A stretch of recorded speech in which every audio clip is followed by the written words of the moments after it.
That was disgusting last night. Okay. Ready? How far? How long? About a minute? Okay. Yeah, about a minute and 20 seconds. Okay, minute 20. Okay. Okay. Yeah, can y'all get y'all's volumes up to about 90%? Yeah, that'd be cool. And let me make sure I got mine up there. Here we go. God. All right. Yeah. Hey, did y'all watch the Coastal Carolina BYU game? Yeah. Yeah, I watched it. How good is that coach, y'all think, at Coastal Carolina? He's good. Well, he's done a good job there. He was at Charleston Southern before that, did a really good job. Yeah. Went to East Tennessee State College. Yeah. And That's impressive, man. but I'm telling you what, I was just stunned at how Coastal Carolina up front, especially their defensive front, just manhandled BYU. They just couldn't block him. They couldn't give Taylor any time to throw the ball. And didn't that blow y'all's mind? But it was impressive though how BYU at the end of the game was at their own 4-yard line with 55 seconds left and almost pulled it out. Yeah. God almighty. Reminded me also, it wasn't as desperate as that Tennessee game last year, but the way BYU pulled that one out. Okay, 10 seconds. All right. Okay.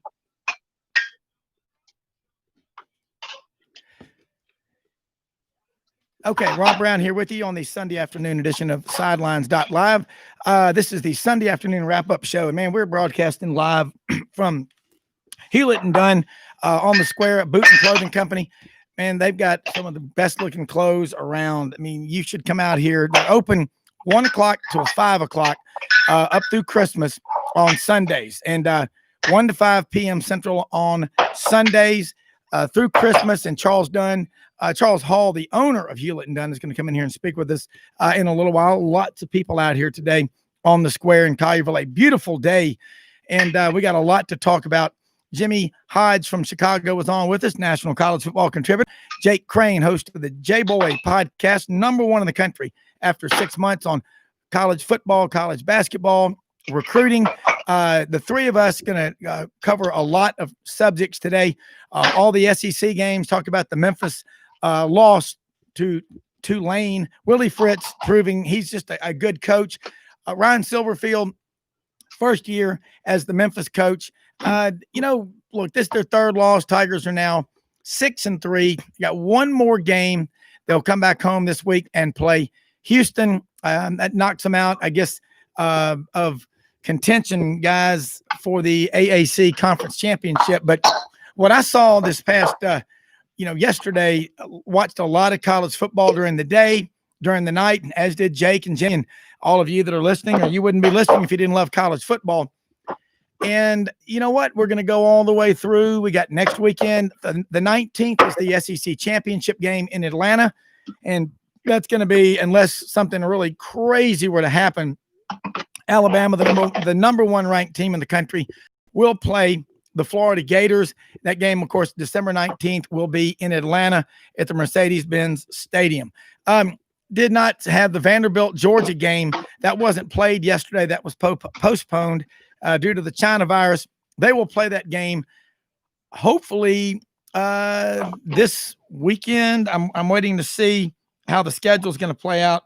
Looking here at week 15 in the SEC, and it looks as though Tennessee is going to travel to Nashville. It'll be a home game for Tennessee against Vanderbilt. Of course, 20% of Vanderbilt's stadium, which holds 41,000, is 8,200 people. There may not be, but a couple of hundred Vanderbilt fans there. But of course, Tennessee lost their 6th straight game yesterday against Florida. Quarterback problems killing Tennessee. They've got talent. They're a lot better. Jeremy Pruitt and that staff have done a good job of recruiting, but they've still got a lot of work to do. And Florida, I don't think they're great. Texas A&M, they beat Auburn, but Auburn is a mess.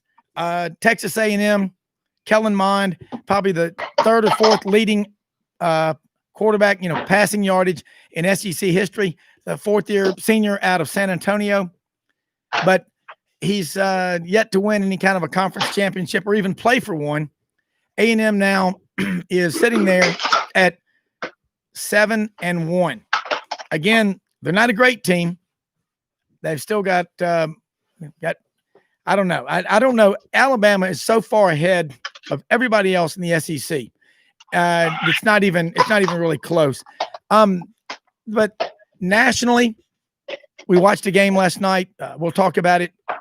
Brigham Young and Coastal Carolina, and Jimmy Hodge, as he so often does, reminds us BYU. You've got to have a lot of respect for BYU with what they've done this year, with their schedule on the fly. So much of it, 4 or 5 games they've had to adjust. I have a lot of respect for that, and they will play anybody, as Jimmy says, anytime, anywhere. We're seeing football all over the country. It's important, but it's not that important, in my opinion, on the far left West Coast with the Pac-12. They ought to be ashamed of themselves. I mean, they're barely trying. The state of California, for the most part, is in a lockdown, and it's shameful what they have done.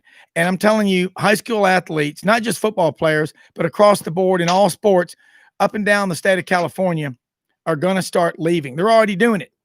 They're looking to move around the country. So lots to talk about today. A lot of college football. But before we do, want to speak really right now with the owner of Hewlett and Dunn here on the square in Collierville, Charles Hall. Been working here for 22 years. And, you know, you look on our website, it says Hewlett and Dunn, a boot and clothing company. They have some of the best looking clothes around. You will not believe until you come out here on the square in Collierville, Tennessee. But who better to tell you what they've got in here than the owner, Charles Hall, again, who's been working here since he was 15 years old, 22 years. He bought Hewlett and Dunn a year ago, and it is a true family business. Hey, Rob, welcome back to the store. It's always nice having you here.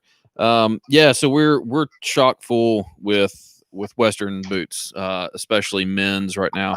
I just got a huge load of exotic skin John B. Stetsons in that are right here behind us. I didn't even have a chance to check in yet. But right now I've got boots coming out of my ears. So y'all come down and get a pair, because I surely have plenty for you. Well, you got the vintage boots are still 50% off in the back. And when you come in here, you see all the clothes, and there's just so many different brands. But the other thing that you do, and what I see with people, you go over to the side, there's the boot room, and it is large. It is really big. And again, I got a pair of handmade boots from Horsehide. I love them. These are the most comfortable. I've never had a pair of boots this nice, and you have them made for you. And when you come in here, again, the clothes, brands like Old South, Turnrow's got the great t-shirts, Make Farming Great Again, but you're also the second largest Filson dealer in the Southeast. I just came back from our hunting farm in Parkland, Arkansas. If you're a duck hunter, deer hunter, any kind of outdoors, Charles, tell them about all your Filson that you've got and that 3D. Yeah, the Filson line is expanded quite a bit. So Filson a few years ago really went away, not completely from their traditional stuff, but they've added some of the newer stuff, a lot of neoprene stuff, and whereas traditionally they have all canvas and wax cloth, which they still have, but they've got a much more extensive line than they've ever had before. And so we've got probably 4 racks of nothing but Filson. Got good line of Filson luggage and some of the 3D luggage that you mentioned. So yeah, we've got you covered. Like I said, got a lot of clothes, but at this point the clothes are selling down really fast. Probably my best season ever. So come on in for boots. I still got plenty of those. Hey, one more thing. We got a lot of listeners here in the Mid-South. We do the Friday 3 to 5, and then Saturday morning 8 to 10, Sports 56, WHBQ, Sunday 3 to 5, Sidelines.live. Your hyperlink is on our website at Sidelines.live. Your online shipping, people can look on there, and that gives them a good look at what you've got, but it barely scratches the surface. But if they've got something that they want and they want it to be shipped in time for Christmas, you can take care of it. Yeah, that won't be any problem. So if it's something you're looking for and you don't see it on our webpage, there is a good chance that I do have it. I don't have everything on the webpage that I have in the store, but come by and take a look if you can. If you're out of town, get a look on the webpage, or if there's a certain style you're looking for, just give us a call and we'll get it to you. Yeah, and like I said, the boots that you've got in here, just the Justins, Ropers, Blackjack. You've got all different brands, Lucchese, Sage, and you've got some great looking women's boots too. Great looking Outback clothing and Wrangler, the Devil Dog jeans. I love, and I love these Wrangler pants, the ATG all terrain gear. They are some of the best pants. Those are my new hunting pants. I used to buy those expensive hunting pants.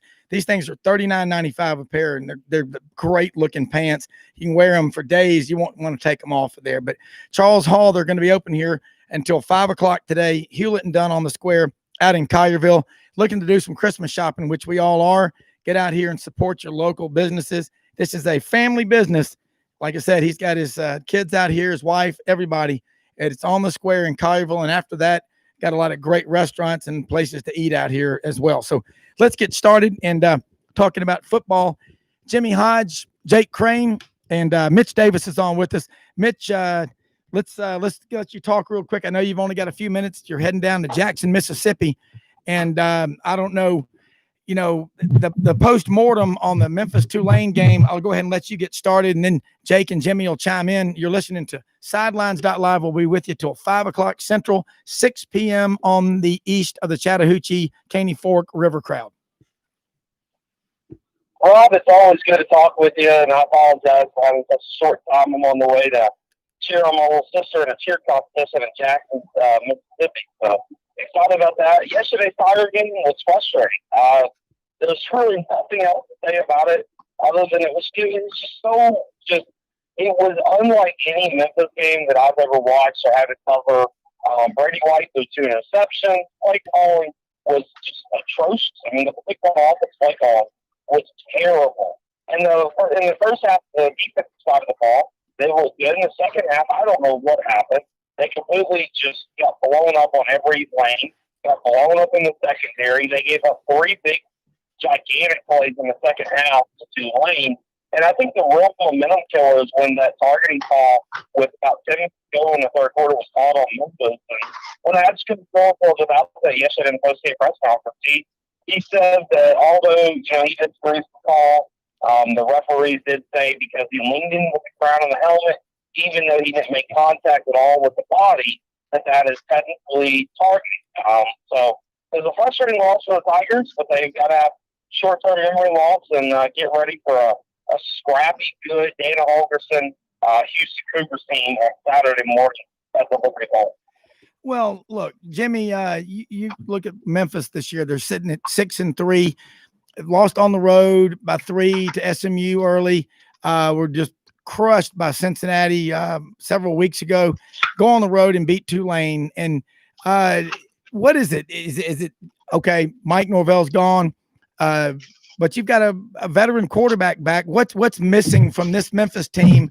Obviously, they had some great players and a great coach leave, but is this what Tiger fans can expect going forward, or do you think that this coaching staff, and then Jake, I want you to come in after that, can find the right fits to make Tiger football continue to win? Because again, once you taste the success that the Tigers have had the last 6 years, this is tough to stomach. Well, I think when you have a new head coach that's been promoted from within the staff, there are going to be some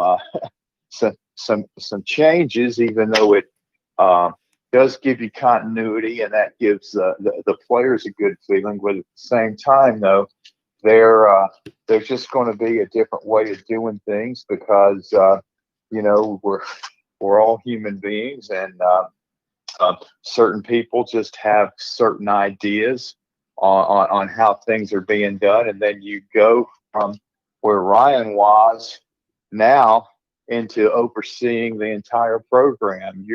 You're responsible for every aspect of your team. You're the coordinators answer to you. You're always keeping tabs on every position and every coach, and it involves a lot of responsibilities that maybe you might think you know what it's going to be like when you're an assistant, but now that you're making those decisions, I mean, it really has a tendency to come at you. And then there's the pressure of continuing that really nice 6-7 year run that Memphis has had. The expectations are high. You had such a great season last year. And, it just takes some adjustments. And you're in a league that is very, very tough, very underrated. And if you're not ready to play every week, you're going to come out on the short end. And I'm just sure it's a bit frustrating for the players, fans, everything involved, because when you start reaching that double digit win season, and you've been able to do it, that the fan base naturally expects it every year. And again, this is a really difficult league, so there's got to be some reality involved here. And I think the staff and Ryan in particular, when the season's over, take a step back and evaluate every single aspect of the program, allow your head to clear, and just kind of go from there. I mean, we all know Memphis is in good shape overall from a talent standpoint, a momentum standpoint. It's not like you're dealing with a 3-7. Well, of course, the AAC is playing a full schedule, but you're not playing with a 3-4 win season here. You've had a successful season, but you obviously want more. But I think they should just, like I said, just let calmer heads prevail here, and just methodically evaluate the program and just kind of go from there. Yeah, and Mitch, again, you were talking yesterday how important this game was, and Jake, this from as a player and coaching. What do you think the mindset of Memphis is going into this last game against Houston? Because there's still bowl games this year, and that's another opportunity to get better, another 20 days of practice. Yeah, well, I always think, eventually you got to go on the field. I haven't in the last. Yeah. Good. Oh yeah, then yeah. No, Mitch, but I mean, I'm saying that Jake. I'm sorry, Jake. Jake, you're talking about the next, this last game. I mean, you playing that next game, you're going to be out there running around full speed, and adults are going to be trying to hit you. So you got to get ready. But this Houston game, I mean, it's kind of a brand name in that conference. So obviously, just from a recruiting standpoint, from being able to say, we can beat Dana Holgerson, who's a big name coach. I mean, there's a lot of stuff. And then you have the bowls. But, I think the first year, regardless of how much success you had, with the previous guys, always a transition year, because, the players are getting used to how he does things. And it's not just, practice and fall camp. It's, preparing for the game. How does he implement things? Are they the same? How is the meeting schedule? Is it the same? How do they act on the road when they travel? Is it the same? So it's kind of a learning experience for everybody. Now, toward the back end of the season, you got a pretty good idea of what you're getting. But, I think for the first year, they've done a really good job. You learn from your mistakes.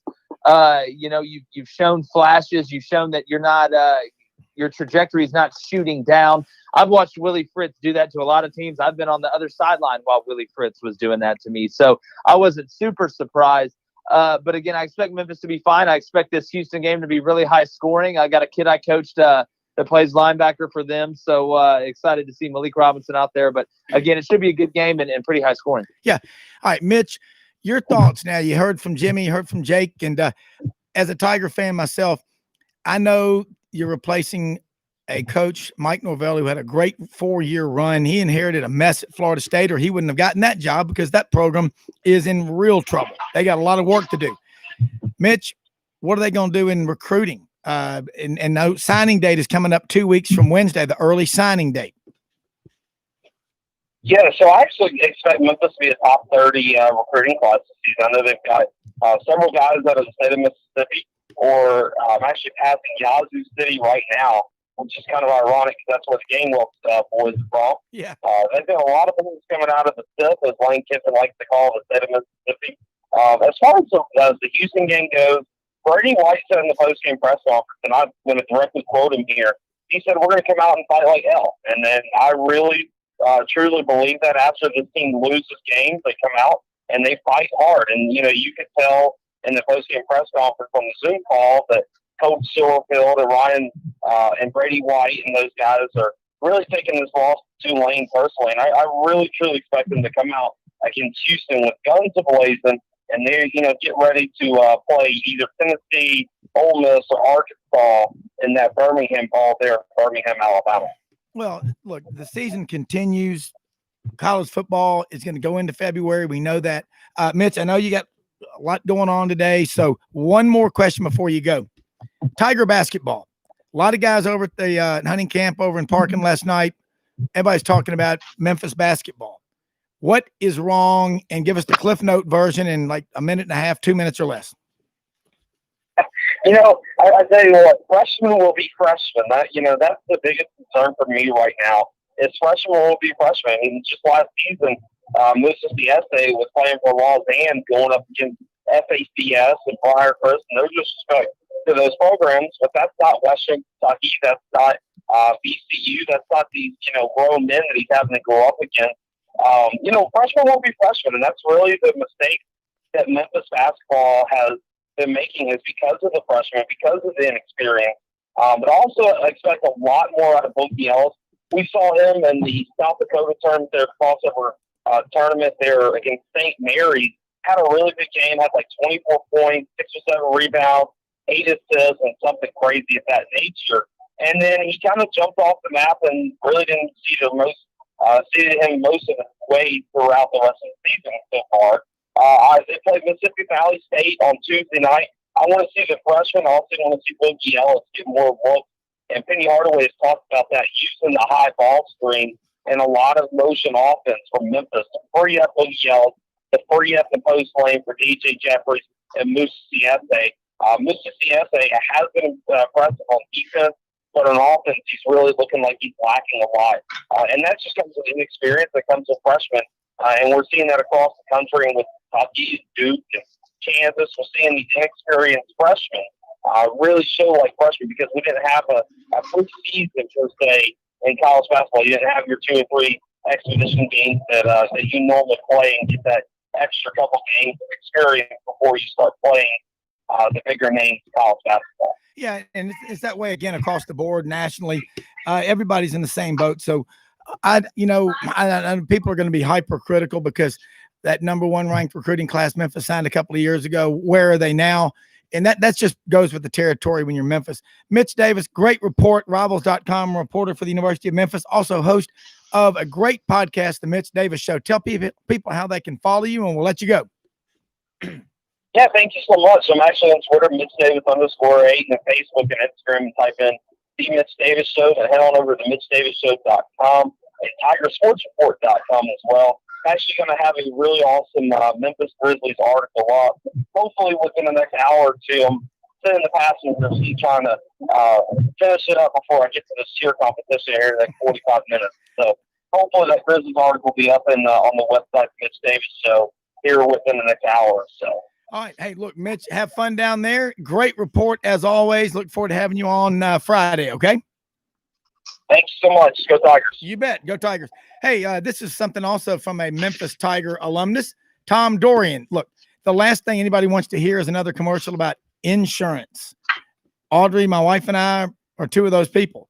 So instead, let me say this. If you need life insurance, homeowners, auto, any kind of insurance, property and casualty, and you're confused about what you need, call Tom Dorian. It's as easy as having a conversation with a good friend. If he can help, he will. If there's nothing that he needs to do in terms of changing what you've got, he's honest and he will tell you that. Great man, father of 5, CBHS graduate, member of the 77 state championship team, starter on the offensive line for the University of Memphis Tigers. Hey, 6240 Poplar Avenue, easy to find, just east of Ridgeway on Poplar in East Memphis, right before you hit the Chick-fil-A out there. That's the Dorian Agency, 901-328-5858. Give him a call. Great listener. You'll be glad you did. Hey, guys, you can tell just by listening to Mitch, a lot of frustration in the way the Tiger football team played. And again, the basketball team, like everybody, subject to the freshmen. They're everywhere. Let's switch gears now. Take a look here in the SEC. Yesterday, Ole Miss did not play They're going to play this week at Texas A&M. But a lot of football yesterday in the SEC. We go back and you start looking around at, it's week 14. Tennessee, Florida has now beaten Tennessee, guys, 15 of the last 16 times that they have played. Let me say it again. 15 of the last 16 times. If a dog will bite, he'll do it when he's a pup. But what's wrong with him? It's kind of hard to believe that Tennessee has fallen. They've lost 14 in a row to Alabama. Okay, now take a look here. Yesterday, start with you, Jimmy.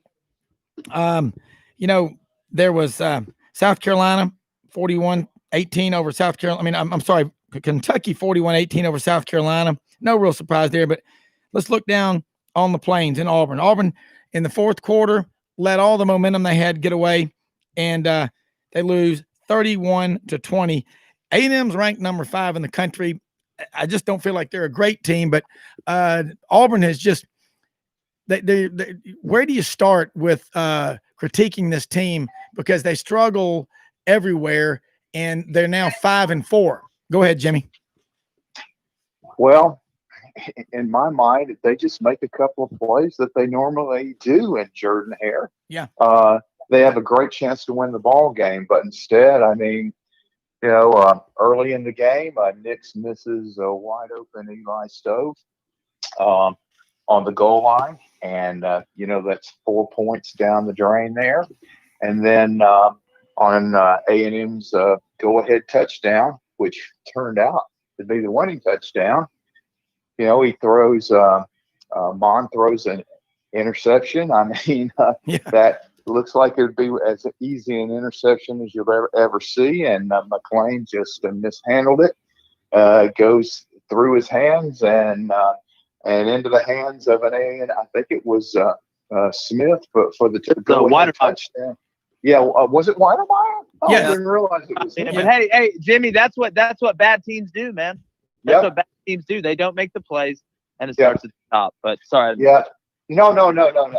Absolutely. They just, like I said, I don't know if they just lost focus, but the bottom line is that A&M just manhandled Auburn in the fourth quarter when the game was on the line. They outscored them 17-0.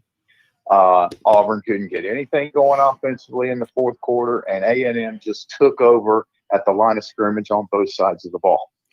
Yeah, Jake, you and I, Jimmy, we were all watching games yesterday, obviously paying a lot of attention to the Auburn A&M game. And you're right. The great teams make breaks. The teams that aren't find ways to lose games.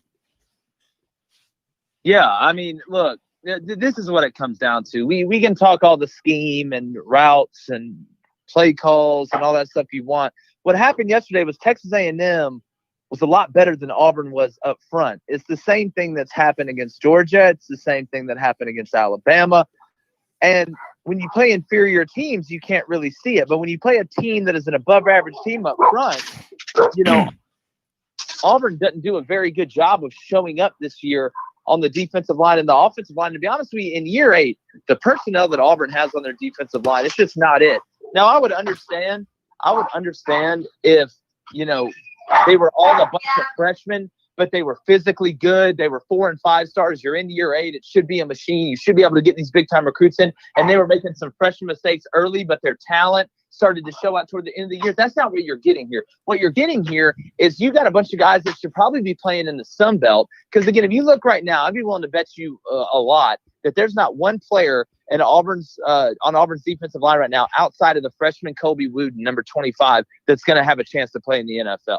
And when you do that and you're going up against SEC teams that have NFL offensive linemen and some NFL defensive linemen, because it's on both sides of the ball, you're going to get embarrassed. And that's going to be what I believe is the downfall of Gus Malzahn, is his inability to recruit linemen and develop quarterbacks and really develop players in general. And I just feel like it's, we keep seeing the same pattern over and over again. I talk about my numbers all the time on the show.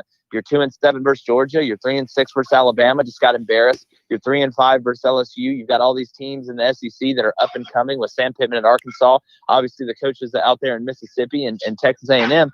So at the end of the day, if you're Auburn, I feel like you got to move on from this guy. It all starts from the top. It all starts with personnel, and the team with the better players, especially up front, typically wins. It's that simple. Yeah, and Eli Drinkowitz, head coach at Missouri, 1 year at Appalachian State, he goes 12-1. Oh, who is this guy? Well, he's from Alma, Arkansas. Did a little bit of time down there with Gus at Auburn as an analyst. Missouri's won, I believe, 5 of their last 6 games. Okay, and they beat Arkansas yesterday. But you're right.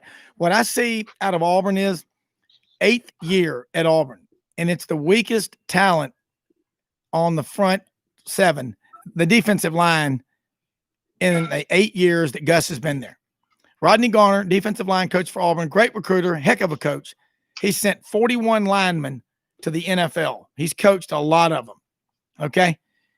And what we're seeing this year is, I mean, I guess it's just, it's hard to believe.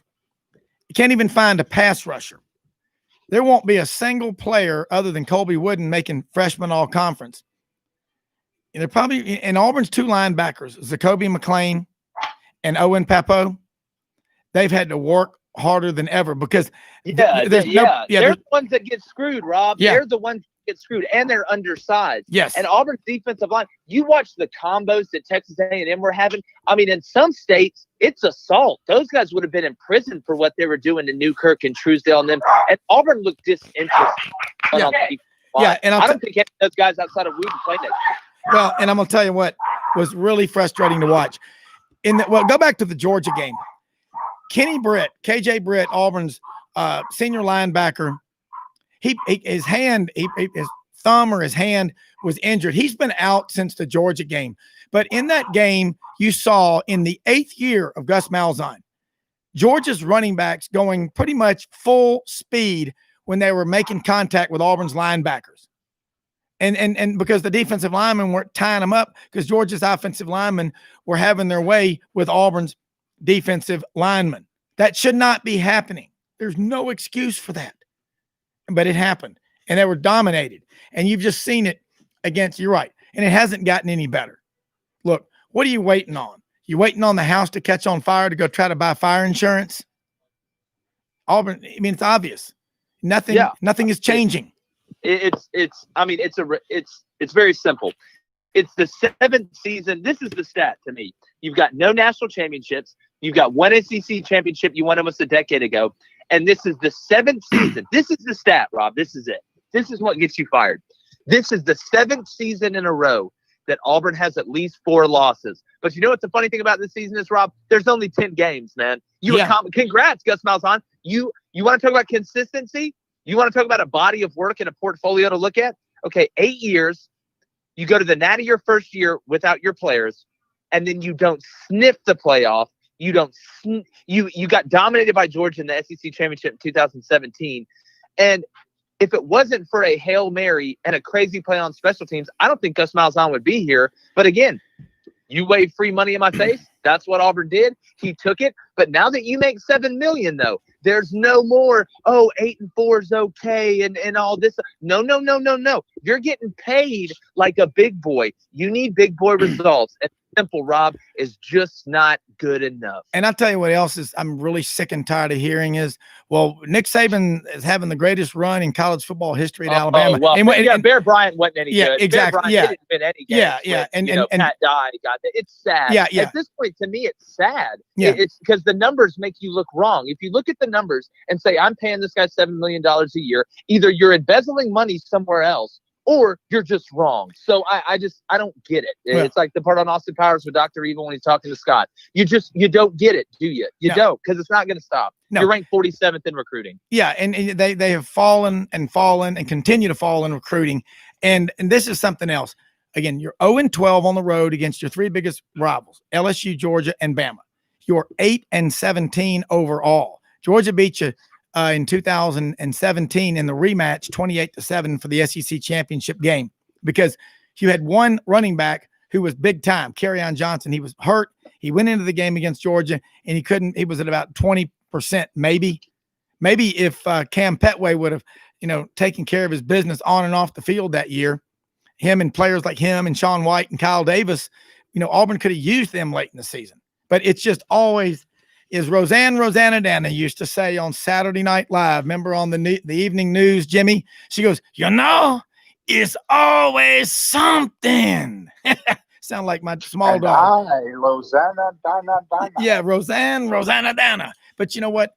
8-17 overall against your big three rivals. And nobody's going to expect, y'all would agree, for Auburn to go on the road and win every time at LSU, Georgia, Bama, Mississippi State. He's not going to happen. But you know what? Got to win one of them. Yeah, but win one of them. But it's the way they lost to LSU on the road after a 20-0 lead in 2017. In 2018, you're up 21-10 in the fourth quarter. You lose 22-21. And, look, Bo Nix is regressing. This is a talented kid, but he's regressing and development. Even when Auburn gets the 5-star offensive tackle like Calvin Ashley, I mean, he was a complete just bust. I hope he does well in life. But look, you know what? Auburn, this coaching staff, hey, you know what? We can all go to Fresh Market and buy $1,000 worth of the best, chicken, aged beef, fish, whatever. But if we leave it in the trunk for a week in July in the South, it is not going to end well. Okay. You've got to have people who can develop the players. And that is what is really, really hurting down there at Auburn, and not just Auburn and other schools. Look, you love Auburn. And you can't be so sensitive. Well, you can't get rid of the coach. Who cares what Kirby's doing at Georgia or Nick Saban's doing at Alabama or at Florida? It's Auburn's job to be myopic and focus on Auburn. You can't worry about what they're doing, and you cannot be happy going 9-3 or 8-4, because you know what? That's what you're going to get going forward. Enough. Okay. We're going to take a quick commercial break, and we're going to be right back. But let me say this real quick before we take the break. They're closed today, but they'll be open tomorrow morning early. Jim Karras Chevrolet, 2000 Covington Pike in Memphis. George Gully, the sales manager, his sales team, Rachel, Christian, they'll all be there early. They've got the 21 Tahoes, the 21 Suburbans, the Chevy Silverado, the Trail Boss. They've got the Apple technology packages in all their vehicles. So if you're working remote, no matter where you are, you're never out of contact with the office, clients, prospects, ask for George Gully. 22 years, over 4,000 customers. Karras family, nearly 70 years in the car and truck business, not because they're lucky, but because they're great at listening and helping you get in the right vehicle. Ask for George Gully, Jim Karras Chevrolet, 2000 Covington Pike in Memphis. We'll be right back with you till 5 p.m. Central, 6 o'clock east of the Caney Fork.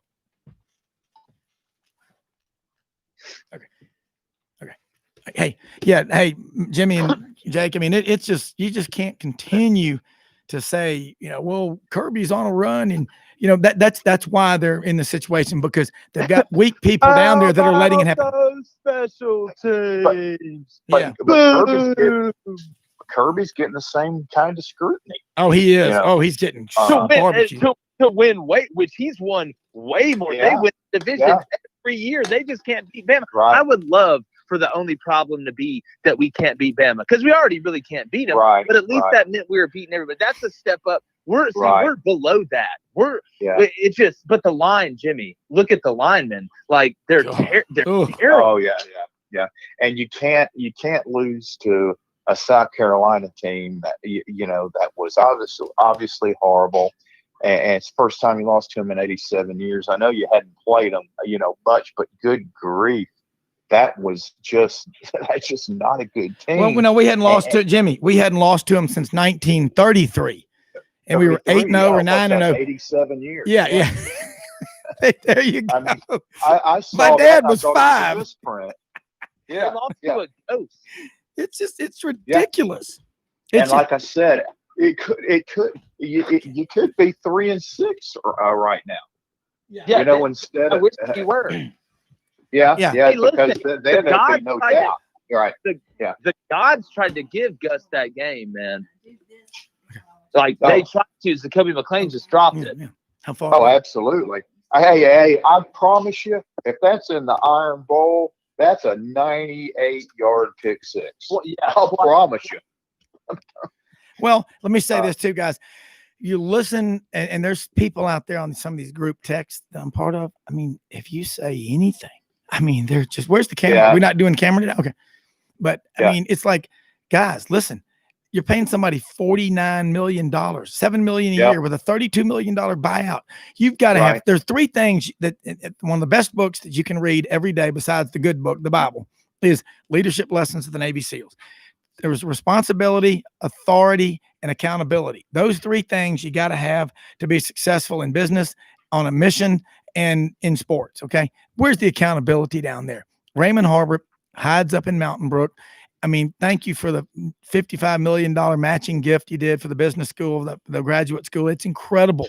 But you've got to have, where's Auburn's athletic director out on the front lines? That's what I'm saying is Alan Green is a good man. He needs He's to be a fish vocal. out of water. Yeah. You got to be vocal. Okay. How much? All right, I'm about to turn it off. Okay, here we go. About to come back on. And then I'm gonna give you a thumbs up. Okay. Stand by. We're going to go into the Arkansas game now. Yeah.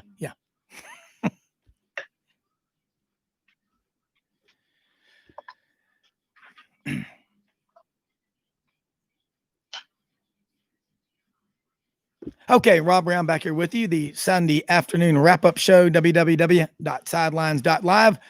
Listen live from anywhere. And remember, check out our website, sidelines.live. All of our sponsors' hyperlinks are on there.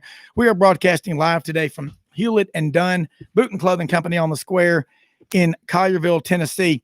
And this place is incredible. And I'm wearing one of these Outback jackets that I love it. They have clothing, turn robe, Old South. They've got, of course, some of the coolest pants that I've bought recently. Devil Dog jeans.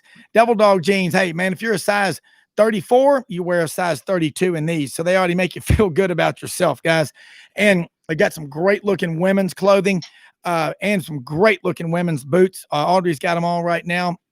And also their vintage boots. All other vintage boots are on sale right now. 50% off. Look, when you come into the store, you come in the front door, you'll see lots of clothes, women's boots in the back. To your right, in the middle, and the far right is a selection of some of the best looking boots on earth. I got a pair of handmade cowboy boots. They are made from horsehide. They are so comfortable. I didn't wear them to the farm this weekend because I like them too much. They are great looking. I've never had a pair of boots this nice. And the owner, Charles Hall, is out here today, open 1 to 5 every Sunday through Christmas. So if you're looking for Christmas gifts, anything, come out here to Hewlett and Dunn on the Square in Collierville. Also, look online. They have online shipping. They can get it to you within a couple of days. If you've got something you're interested in, you can't find it, ask them. They'll find it for you. So we'll be here with you till 5 o'clock. Guys, let's get back into the foray. Arkansas, man, they've been losing some just heartbreakers. The LSU game a few weeks ago. And they lose yesterday 50-48 to Missouri. That's 4 or 5 in a row. Now, Missouri's won 5 of their last 6 games, but those are 2 programs that are making a lot of noise this year. Eli Drinkowitz, first year at Missouri, and Sam Pittman, first year at Arkansas. Jimmy, it was a heartbreaker for Arkansas. I thought the Hogs could win 4 games this year, maybe 5. They're stuck at 3 and 6. They really should have that Auburn win. Auburn got away with one there. Call it like it is, folks. I mean, I may be an Auburn graduate, but I'm a truth broker. I'm not a Kool-Aid drinker. Talk about Arkansas, Missouri yesterday, Jimmy, and then we'll throw it back to you, Jake Crane, down in Tupelo. Well, the bottom line is that defensively, they just didn't get it done when they had to do it. They had a 2-score lead in the fourth quarter.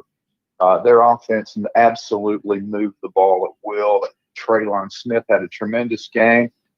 Felipe Franks had an injury, so they went with the youngster Jefferson. But he had an unbelievable game. I mean, he made some NFL throws, and they seem to be, in great shape. Like I said, had a 2-score lead in the fourth quarter, but depth or lack thereof just killed them, because we know against LSU they had to play 6 guys defensively that hadn't played a down all year going into that LSU game. And they, in a long season like this, where every game is get against an SEC opponent, you just get worn down if you don't have the depth that the upper echelon teams have in the SEC. And, they just, as I said, couldn't make plays at the end. But the most disappointing part was when Arkansas scored with, I don't know, maybe 40 seconds left to cut the lead to 48. 47-46. They went for two. Didn't make a very good play call, but they made they scored a touchdown very similar to the Texas A&M touchdown that put them ahead for good against Auburn yesterday. They were forced to just throw a desperation pass in the end zone. All the Missouri guy had to do is knock it down. Tries to catch it, goes off his hands, and the Arkansas receiver catches it for a touchdown. Biggest Christmas present you could ever hope for if you're an Arkansas fan. So now you're up 48-47, 40 seconds left. They kick off. Basilette took Missouri down. Literally, he drove them, I guess, 60 yards in 25 seconds. It was that easy. It was just they couldn't get any kind of pass rush, and and Missouri has one of the, even though he's a true freshman, he's one of the top 5 kickers I think in college football, and he hit it like a 32-yarder, and they get the big win at home. So it was just again another gut-wrenching loss for the Hogs, and all they can do is just try to prepare for Bama and just be as competitive as they can. But again, you just wish that for as hard as they played, and they've gotten virtually everything they can get out of the talent that's available. You just wish they had a couple of more wins for future teams to remember them by, because they have set the foundation for much, much better things to happen at Arkansas, because they've shown they can play with the top teams in the country, and they got a great coaching staff, and they can just get some more players and more depth. They're going to be in good shape. But again, it was just another devastating loss is the only way you can put it. Well, the big, I guess the takeaway from that is, you hate losing your Arkansas, Missouri. Somebody had to win the game. Somebody had to lose. But the takeaway is Arkansas was mad that they didn't beat LSU. Last year, they didn't even compete with LSU. It was so horrible. And then they lost that game a couple of weeks ago to LSU. The way they lost yesterday, again, they're mad as about losing that game. But that tells you that those guys are not happy. They're not content with losing. Jake Crane, I think that says a lot, and that's going to help a lot. Right now, Arkansas's recruiting class is sitting there at number 20, according to the 24/7 Sports Composite. Again, Auburn is falling off the radar. I think they're out of the top 40. They may be 50th right now in recruiting. I don't know if anybody else has dropped off the list today, but Arkansas in recruiting, in 2 weeks, they're going to have that early signing period. They've got a heck of a class, but talk about the impact on recruiting and what you see them doing on signing date. And again, that game yesterday, and of course they got Alabama coming up this week. We're not going to talk about that. We're going to talk about this. Yeah, I mean, if Auburn keeps dropping like this in recruiting, they're going to end up in the same spot that Jeb Bush sat at the debates in the GOP election in 2016. But, watching Missouri and Arkansas, I could do nothing but just think about the future, and you look at these two teams. I think these are guys that are going to be battling a lot head-to-head in recruits. You got two guys there, and Sam Pittman and Eli Drinkowitz, that have put a lot of energy in the program. I mean, the fact that we're even talking about Arkansas, having a devastating loss this year, to be honest with you, as bad as they've been, it's funny kind of how the narrative and perception can change so quick that now we expect Arkansas, to win some of these games. And before the year, you don't think they could win an inter-squad scrimmage. So I think it shows a lot about what Sam Pittman's done, obviously. But, it'd be really hard for me, not to give Eli Drinkowitz Coach of the Year in the SEC. I mean, you look what he's done year one with all the controversy that Missouri had. You come in there with a group of freshman quarterback, the Basilette kid, who I thought he's been masterful with. They've done a really good job offensively and mixing it up. And I mean, I think he's 17-4 now as a head coach. So again, that's my point about Auburn and Gus Malzahn. This is not the hand to fold.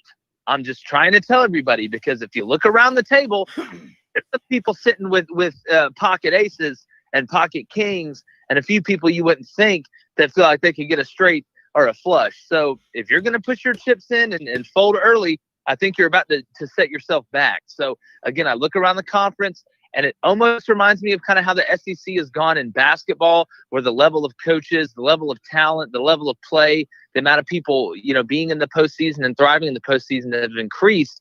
Would not be shocked to see that now in the football, and especially in the West.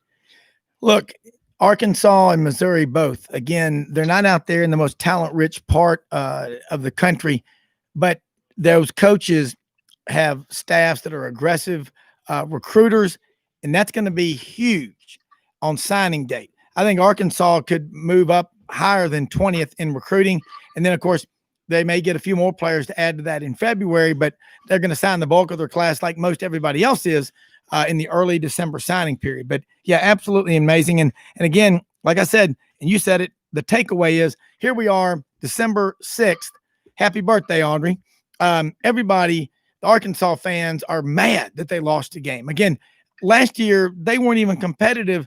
And what kills programs was rampant. They had apathy. Now, by this time last year, they'd already fired Chad Morris, fired him after 10 games last year, but they're hungry. They want more. So is Missouri. Hey, had another game last night. As Gordon Ford said on the show Friday and yesterday, a public beheading last night in Baton Rouge. Man, we all know LSU, 14 guys drafted, another half dozen free agents.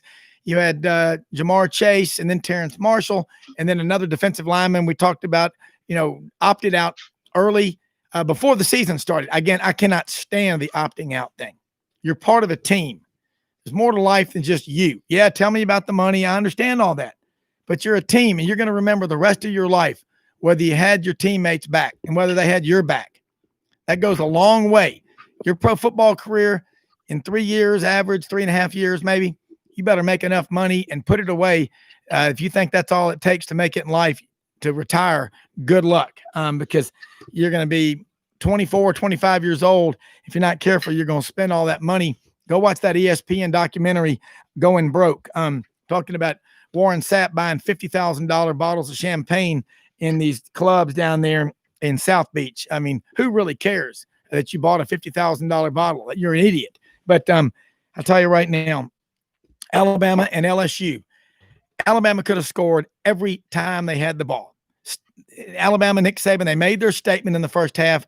Jimmy, it was 45-14, 45-7 at the half, and Alabama ended up winning 55-17. I'll throw it at you. LSU's got a great recruiting class coming in. We talked about that before we came on the air today. They're loaded. They have a lot of talent. Brennan, the quarterback, was hurt 4 or 5 weeks ago. Finley is the freshman who's in there. And the defense, this hire of Bo Pelini, it'd be about like Donald Trump hiring Nancy Pelosi as his chief of staff. That just wouldn't work. But I digress, and I'll let you take over from here. Well, that's the $64,000 question. Are they going to keep Pelini after this season? I mean, it was just a total disaster from the opening game when Costello threw for 623 yards against that defense in the opener, and Pelini refused to get out of the man-to-man coverage and try to mix some zone in. And then he got so much backlash, he was almost sarcastically saying to the fan base, okay, we'll go out there in some zone next week. And then against Missouri, they busted so many coverages. I mean, you had receivers catching 50-yard touchdown passes with LSU defenders not even on the screen. And it was just an embarrassing performance against a Missouri team that in many, many ways going into the season was thought by many experts to have the type of season that Arkansas was going to have, in which they were just going to get blown out every week. They might, win a couple of games. And on top of that, it was, famously, mentioned by the ads at both Arkansas and Missouri, that when they rearranged the schedules, when they switched from the 12-game schedule to the all SEC 10-game schedules, and Missouri and Arkansas got the worst end of those rescheduling arrangements, they were just livid about it. But really, when you look back at it, with Missouri having to play Georgia, and I think it was Alabama, and then you had Arkansas playing Florida and Florida and Georgia. Yeah. That turned out to be really a blessing, I think, for them, because it showed both those programs we can compete against these guys. And when you're on a downward trend, there's nothing more you can do for your players to be able to get them to play at a higher level than they think they're capable of. And at the same time, it gives you confidence, like Arkansas in that opener against Georgia. They played with them for almost three full quarters. They did. And then for Missouri to get that big win at home, the second week of the season against Missouri. Going into the season, everybody thought LSU would win that game by 4 touchdowns. Yep. So it actually did work out for them, and they fought through adversity. They just took a step back. Let's not worry about everybody else. Let's just try to get better and prepare the way we know we can, and let's be at maximum efficiency to get ready for these opponents.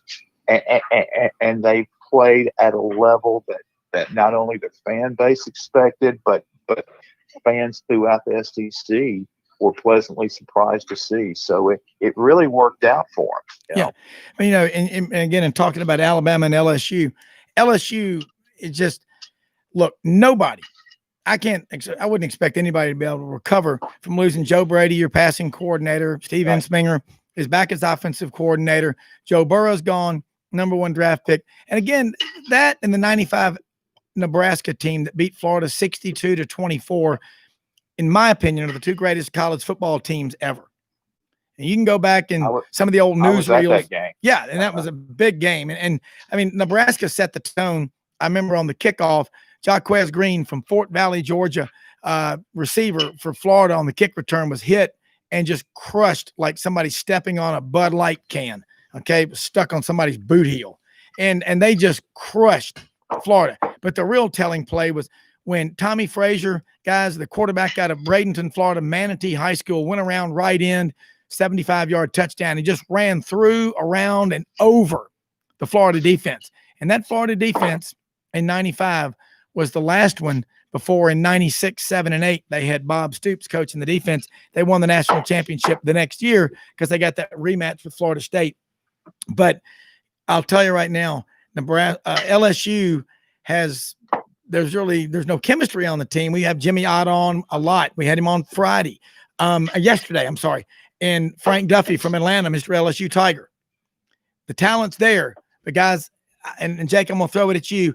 Not a whole lot to talk about with the Alabama LSU game last night. Again, 55-17, Alabama wins.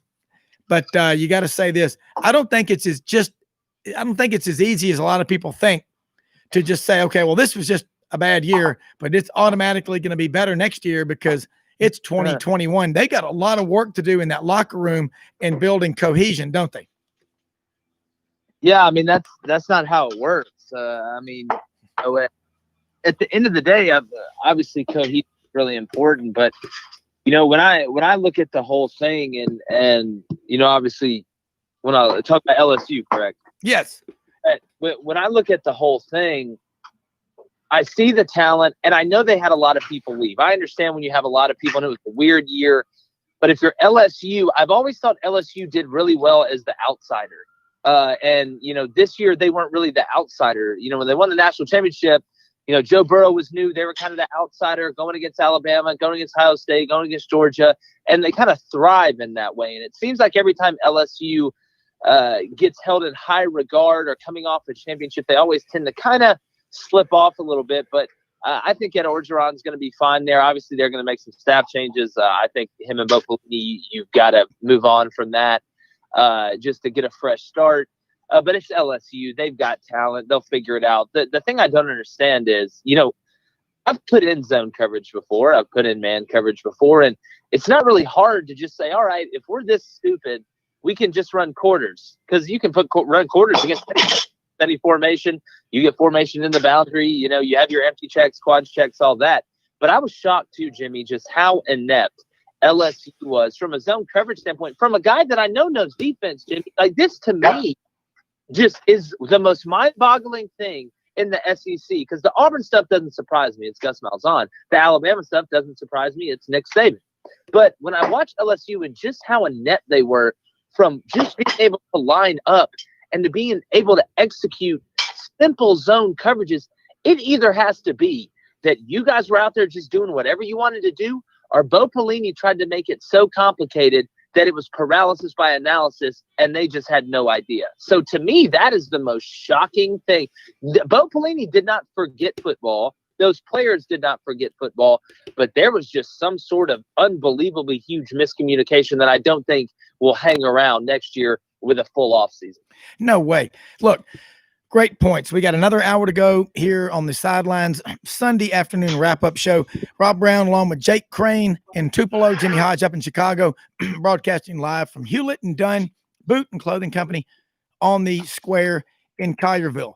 All right, come in here. They're open till 5 o'clock. They're going to be open now every day of the week through Christmas, Sundays 1 to 5 p.m. They've got great-looking clothing. Outback.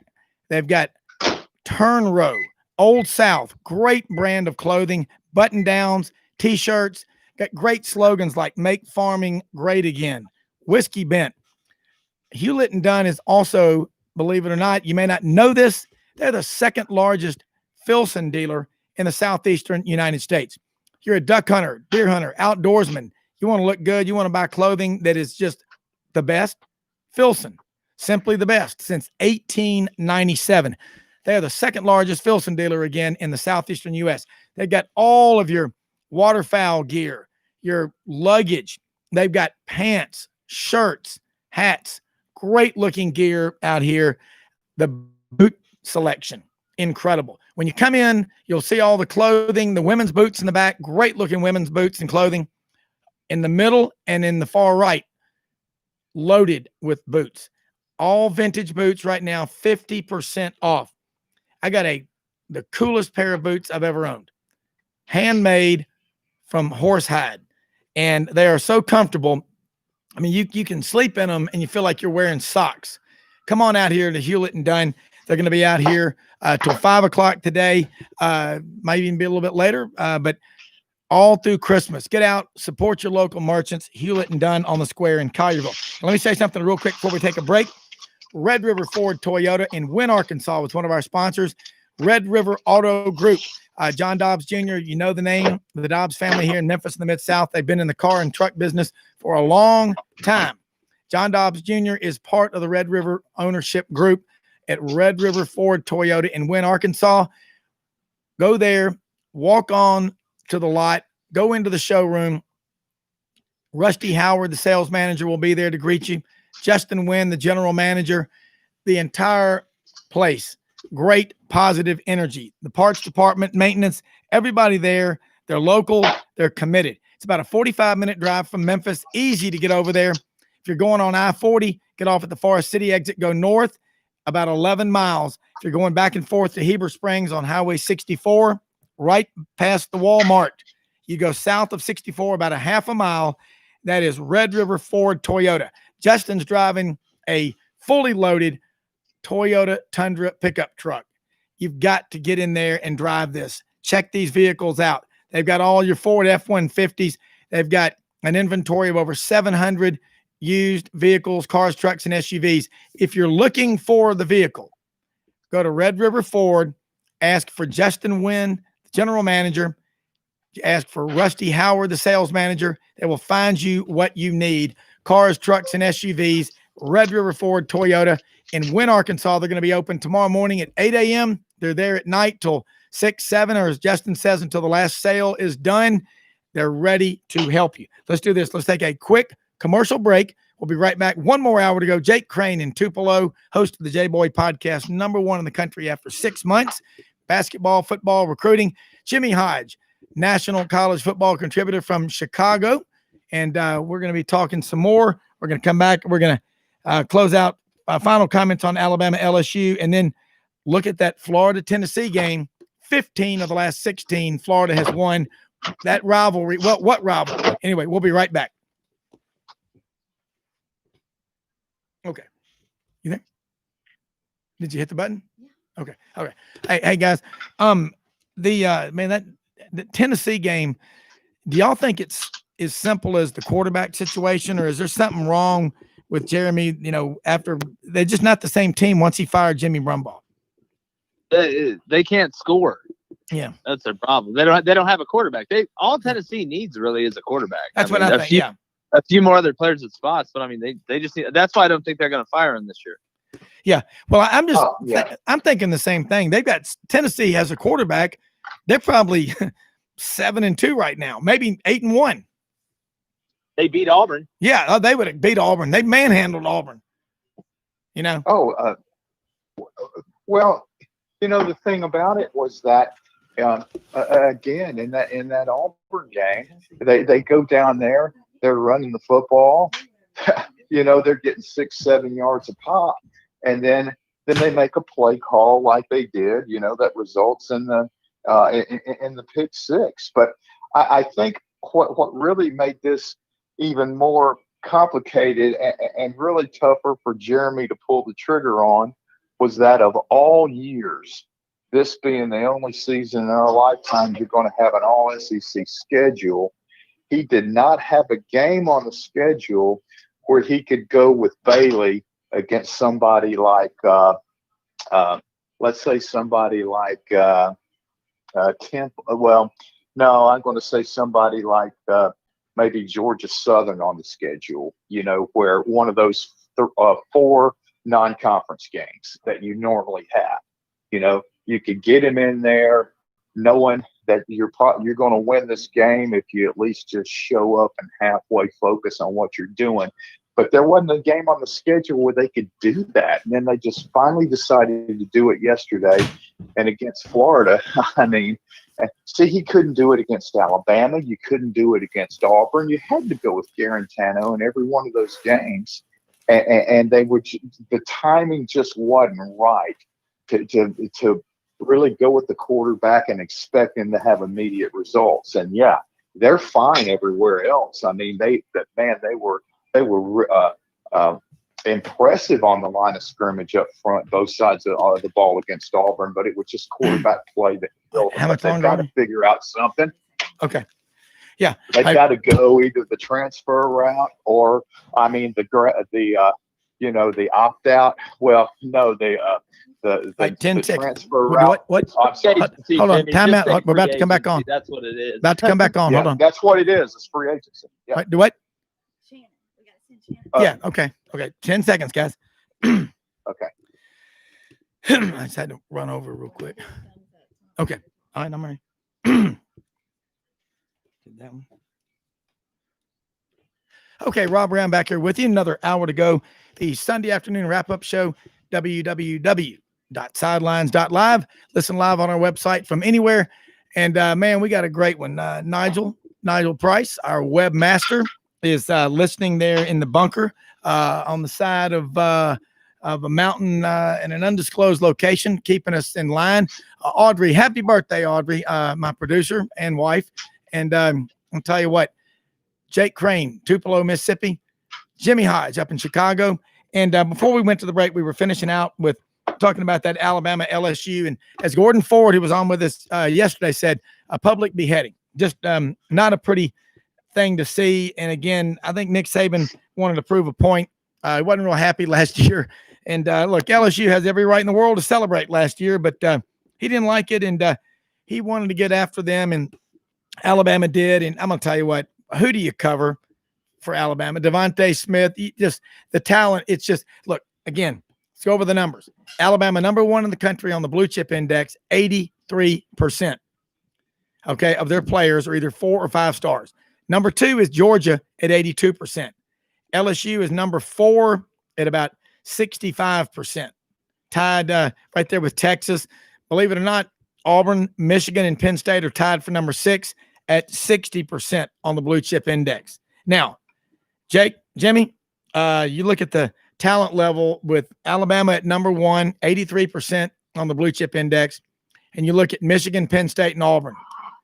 You think they're in a huge gap there? I mean, that is. I mean, it's like it's ginormous. I can look at the field. I can look on the field and just see the difference, especially up front. Yeah. But, you know, at the end of the day, and it's not always about stars, but if you get enough of them, the math's going to tell you not everybody's going to bust, and you'll have typically the best team. I mean, it all comes back to recruiting, and everything functions off recruiting. And you know, you look at where Michigan is right now, you look at where Penn State is right now, you look at where Auburn is right now. It's not really in a great place. I think Harbaugh's days are numbered there at Michigan. I think Penn State went 0-5 for the first time since like the 1400s. So, you know, at the end of the day, Columbus was the coach. Auburn, you got to get the best players to win the game. But you look at Auburn play Bama, the talent gap and stuff is so wide. Yeah, especially on the line of scrimmage. Okay, let's go up to Knoxville. And we were talking during the break. And y'all know that I am a huge fan of Jeremy Pruitt. I think he is Saban's best assistant he's produced. Again, the quarterback problems are killing them. Their offensive line, defensive line, they're good on the line of scrimmage. Go back to that Auburn game. They manhandled Auburn, but Auburn won. The Jordan-Hare Magic, Auburn was able to win. Hey, as an Auburn fan, great. That's great. But they had the game yesterday, 2:30. It was the CBS game. Tennessee hosted Florida. Florida wins 31-19. That's 15 of the last 16 times Florida and Tennessee have played. Florida has won. Again, it's just 14 in a row for Alabama. It just blows my mind. Tennessee, and I'll start with you, Jimmy. Is it as simple as Harrison Bailey out of Marietta, Georgia, who's a freshman, came in, didn't get to go through spring practice? Nobody did, really.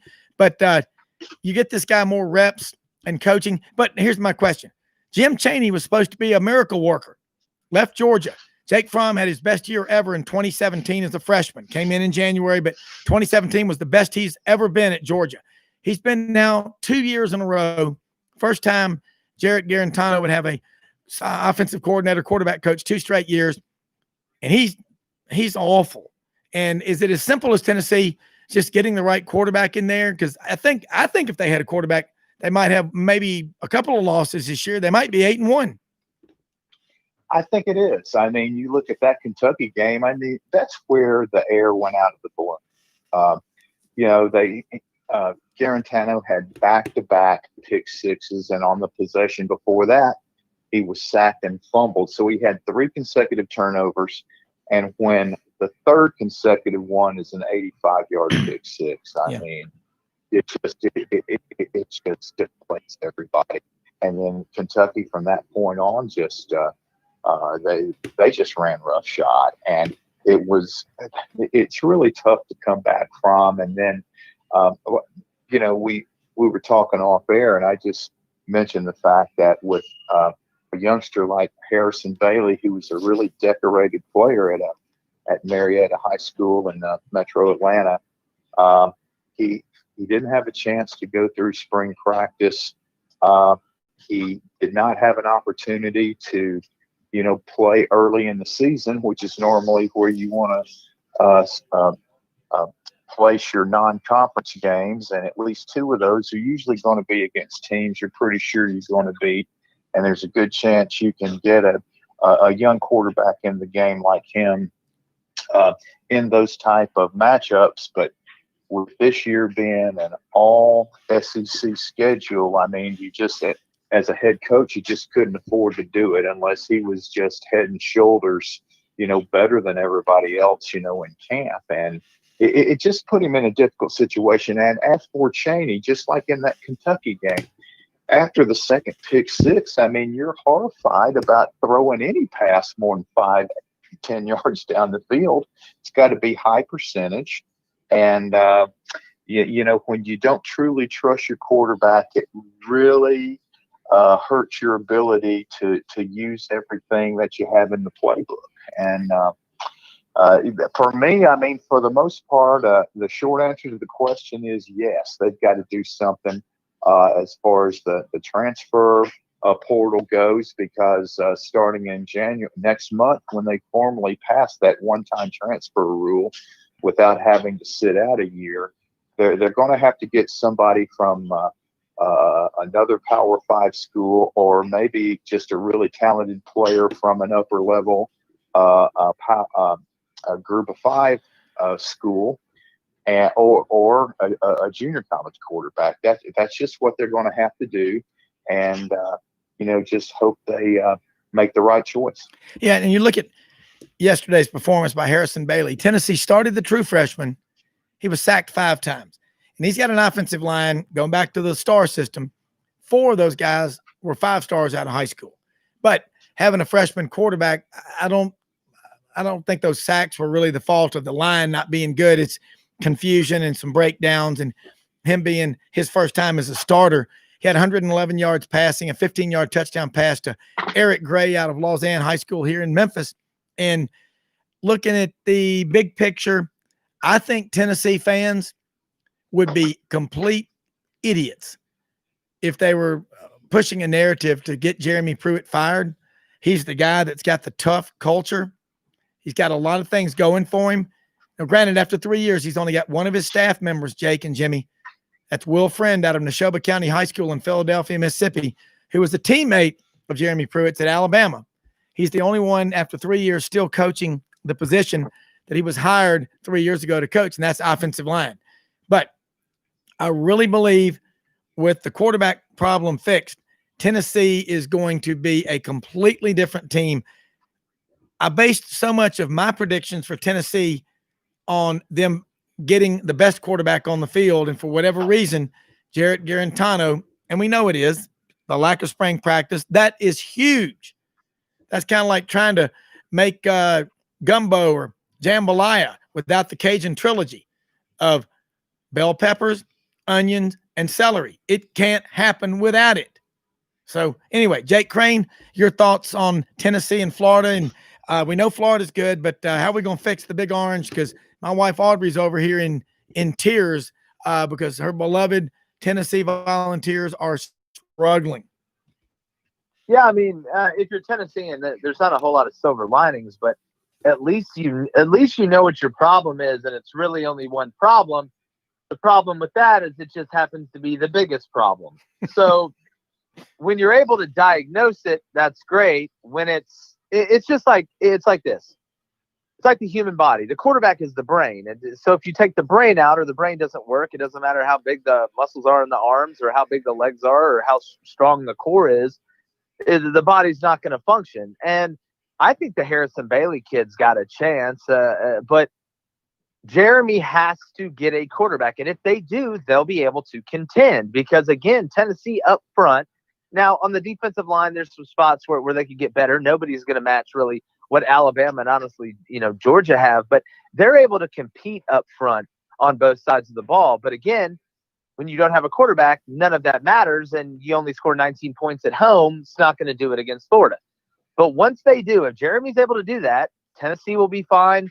I do think it would be a mistake to fire him this year. I think you got to give him at least one more cycle, and you got to give him another shot at getting a quarterback. I think you give him, another shot at getting a quarterback. If he gets it right, I think they're in great shape. If he gets it wrong, then, he may never get it right. So at the end of the day, I think at least you know what your problem is. Yeah. And look, you can say, what's the takeaway from all this? Hey, Florida's going to go to the SEC championship game. They locked up the SEC East title. Of course, they went there 2 years in a row under Jim McElwain and got hammered by Alabama. I think they're going to get hammered again by Alabama. It'll be close early, but Alabama will dominate that game. Florida's good. Bama's great. This is Tennessee's longest losing streak. It was 1988. I remember it. Tennessee started off Tennessee started off 0-6 in 1988. Okay. Terrible streak, but they won. The way they closed out 1988 set the tone for the next 3 years. And in 89 and 90, Tennessee was, co-champions of the Southeastern Conference. So in the midst of all the losing, there's some stuff that's going to come out of here. If Tennessee handles it right, I think they will get better, and I think they will. I think they're going to fix the quarterback problem. And you're right, no silver linings, but Jeremy Pruitt and these guys. I don't know if Jim Chaney's the guy. I mean, just doesn't seem like it's happening, but he's had success at most everywhere he's been as a quarterback coach and offensive coordinator. But if I were Jeremy Pruitt, I'd go get somebody. I tell you what, it wouldn't be the Grim Reaper, Kurt Roper. I can tell you that. All right. Let's do this now. Not a whole lot again to talk about. South Carolina, Kentucky. Now, Mitch Davis told me that Kentucky has parted ways with Eddie Grant, who's their offensive coordinator. Been around a long time in the SEC. 10 years at Auburn, Kentucky a long time. The 8th year of Mark Stoops. And Jimmy, Jake, this was supposed to be a really good Kentucky team, probably the most experienced offensive and defensive lines in the conference. But Kentucky is they have struggled this year. They got the win yesterday against South Carolina. South Carolina's 2-7. So, I mean, I'm not sure really what that means, kicking a dead horse. But Kentucky, a lot of people had high expectations. I know Mitch Davis wanted to see Kentucky football. Of course, all their fans did do well. They just it's just not there. They're recruiting better, but looks like they've got a long way to go. They just have no quarterback and they can't throw the ball. If you can't throw the ball and you're one-dimensional, you're basically treading water with a 50-pound weight belt on. It's not going to end well. So let's talk real quick. Billy Roberts has joined us from over in Atlanta. And Billy, we've been talking earlier about yesterday's football games. We covered the Memphis-Tulane game. Looking around the country, no real surprise yesterday. Notre Dame had a big win. And, look, I kept saying this before the season, during the season, and I still say it. Oh, nobody will fire coaches during the year of the China virus. Yeah, they will. First, domino to fall was Will Muschamp at South Carolina. Between his Florida buyout when he was fired and his South Carolina buyout, over $20 million. Don't cry for me. I'm not going to shed any tears. Good luck. I like Will Muschamp. I hope he does well. I guess he's just a great coordinator. Now, they got rid of Derek Mason at Vanderbilt. If Vanderbilt's not going to be any more committed to football than the lack of commitment they're already showing, nothing's going to change. It should be the next guy to walk the plank up there. Gus Malzahn and Auburn, Billy. Jake and Jimmy Hodge have talked a good bit about this lately and on the show today. But if you're an Auburn fan, like Jake said, hey, at least Gus is consistent. 7 straight years with 4 or more losses. And this year, he's already done it in a shortened 10-game season. Well, that's exactly right. And here's the thing. He's getting exposed this year because he doesn't have any filler games to pad his win ratio. So this is a conference schedule. Everybody's a quality opponent. You're not having any breathers during the season. And he's 5-4. I mean, that's just not okay at Auburn. And, those 4 losses would have been buffered a bit by 4 more wins against cupcakes, maybe, in a regular season. But this is a naked assessment of what does he do against SEC competition, and it's not impressive. So, I'm ready for a change. I know every Auburn fan probably is fed up because the talent level is there. He's recruited just enough to keep his job. He's won just enough games against Alabama to keep his job. But there's been a whole lot of mediocrity there and a whole lot of 5 stars that either slipped away and they didn't, transfer from commit to actual being in an Auburn uniform, or when they did show up, they didn't play up to their billing because they haven't developed them, even though they came in as 5 stars. I mean, if Bo Nix was at Alabama right now, they'd be talking about him being a Heisman candidate, which frustrates me as an Auburn guy. Well, and I can tell you this in far as recruiting goes, and Jake, chime in here in a minute, but Auburn's in danger of getting shut out in their own state. Armani Goodwin has decommitted. Who knows? He may end up signing with Auburn. They may end up getting Dylan Brooks, and Jeremiah Williams could come back, but they're getting shut out. And then in Georgia, Auburn's not having the success that they've had in Georgia in the past. I mean, Jake, I want to throw this one at you before we go back up to Jimmy in Chicago. Where is Auburn going to go get some players this year? Again, last year your recruiting class is ranked 7th in the nation. You're still 5th in the SEC. But again, you made a point last week, Jake. Auburn didn't lose the Iron Bowl last Saturday in Tuscaloosa, 42-13. They didn't lose it that day as much as they lost it last January and February in recruiting. And in Georgia, Auburn loses every head-to-head battle they have in the last 6 or 7 years against Georgia for the big-time elite level offensive linemen. Now, granted, Georgia's going to pretty much get who they want in their own state. Amarius Mims, Broderick Jones last year out of Lithonia Springs. Billy, you know Metro Atlanta, and you live there in Brookhaven. But look, they troll Auburn. Auburn wastes their time recruiting these kids. They all end up at Georgia. Kirby drives up, and he's the Georgia football coach, and he's a charismatic guy, and he just closes the deal. Jake, tell the Auburn fans, got a lot of them listening, where are they going to go get some players this year and give them some hope in recruiting? Because, hey, you know, I'm an Auburn grad, love Auburn, but my job is I don't drink Kool-Aid. You got to have truth brokers, or you got people that just go along with everything. They've got blind faith, okay? I got blind faith in one man, God, Son of God, Christ. That's it. I don't have blind faith in anybody else, Jake, but tell us real quick what you think Auburn can do, or can they do anything at this point? Well, I mean, everything goes back to recruiting.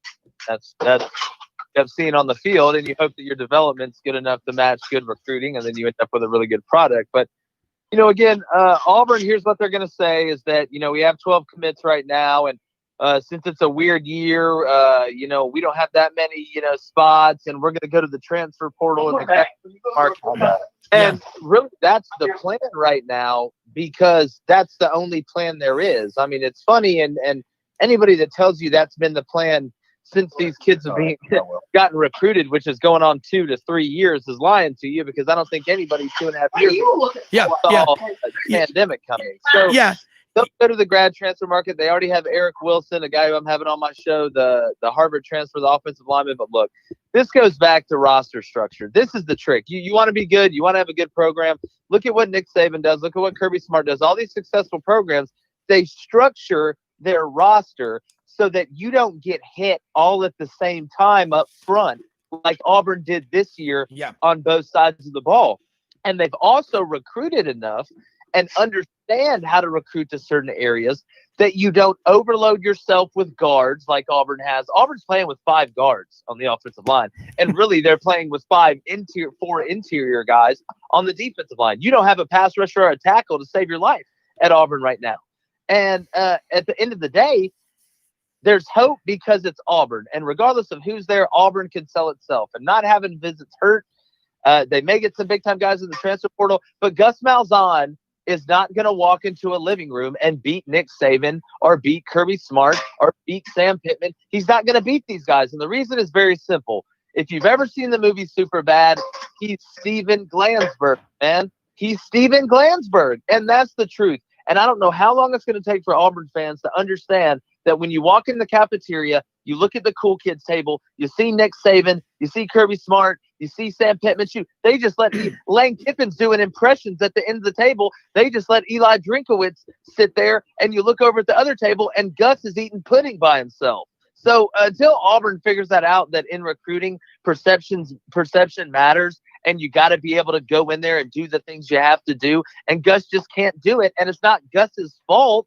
Again, it's not his fault. It's just who he is. And this year is a reflection. And this program right now, after 7 years of 4 straight losses in the season, is a direct reflection of who Gus Malzahn is. Yeah, look, great points. And I agree with you, though.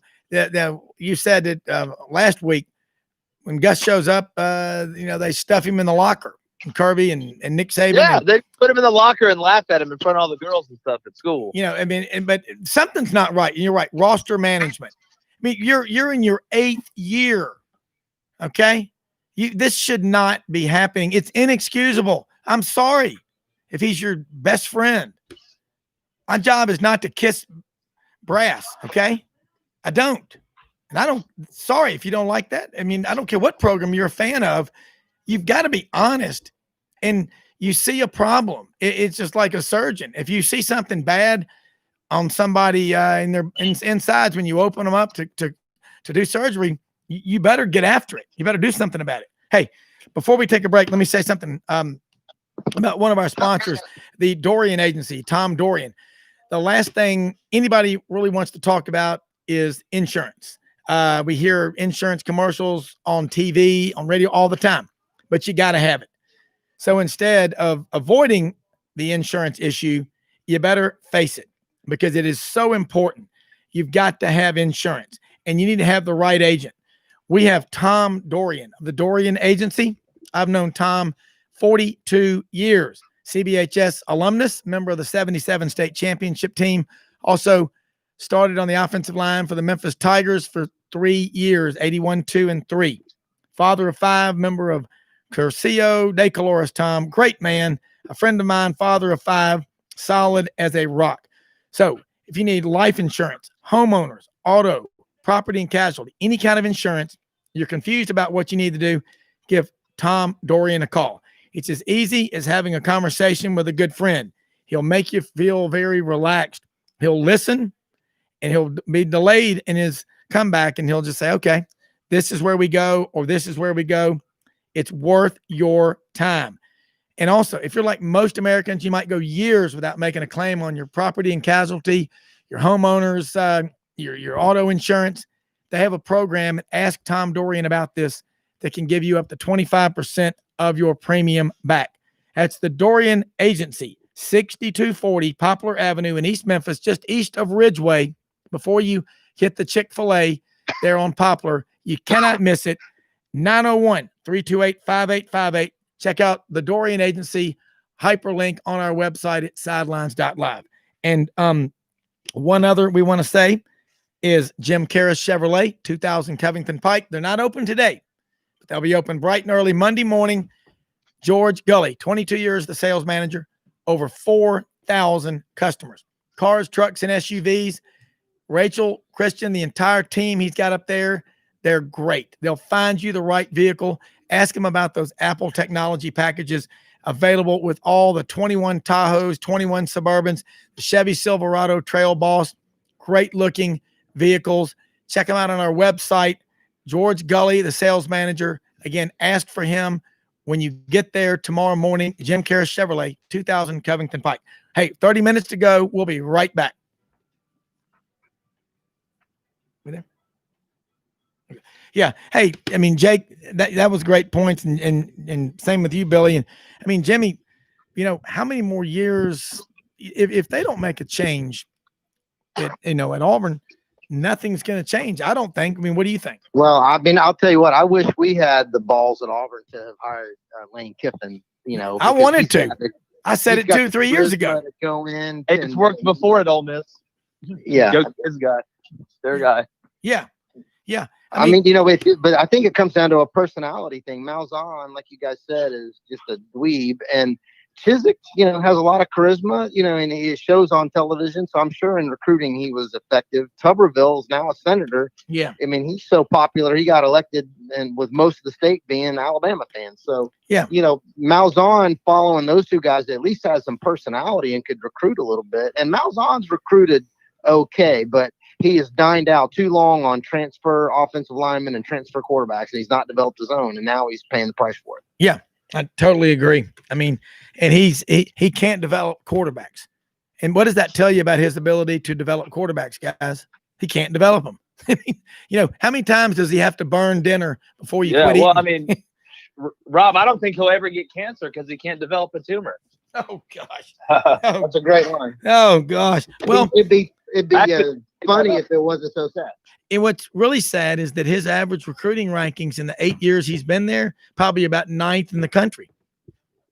Well, and there's been umpteen statistical reports saying if you consistently recruit in the top 10, you have a chance to win a national championship because you've got enough talent to, not every year like Alabama does or Clemson, but if you are consistently recruiting the top 10, they've got some kind of formula breakdown that you should be able to compete at some point for a national title. And Yeah.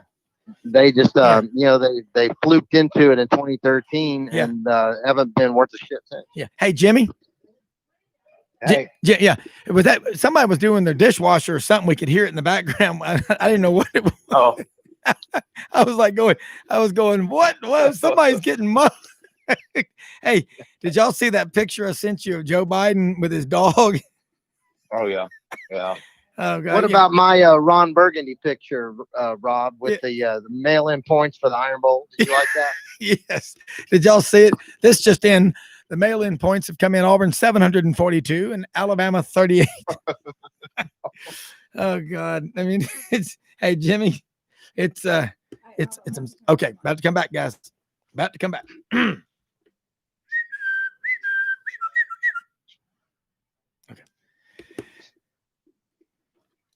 not ready yet. Yeah. Okay. Okay, hang on. Here we go. Okay, Rob Brown back here with you. Another about 30 minutes to go on the Sunday afternoon wrap-up show, Sidelines.live. I'm with Jimmy Hodge up in Chicago, Billy Roberts over in Atlanta, and Brookhaven near Vintage Pizza. Man, I'm just hungry thinking about it, Billy. And Jake Crane down in Tupelo. We all know what Tupelo is famous for, guys. It's famous for the birthplace. Banana sandwich. Yes, banana. Yeah, peanut butter and banana sandwich fried with butter on it. Jake, have you ever had one of those? By the way, good for you. They'll feel. It sounds good. They really are good. Elvis he loved to have fried peanut butter and banana sandwiches. My wife Audrey, happy birthday, Audrey, can make those, and they are fantastic, man.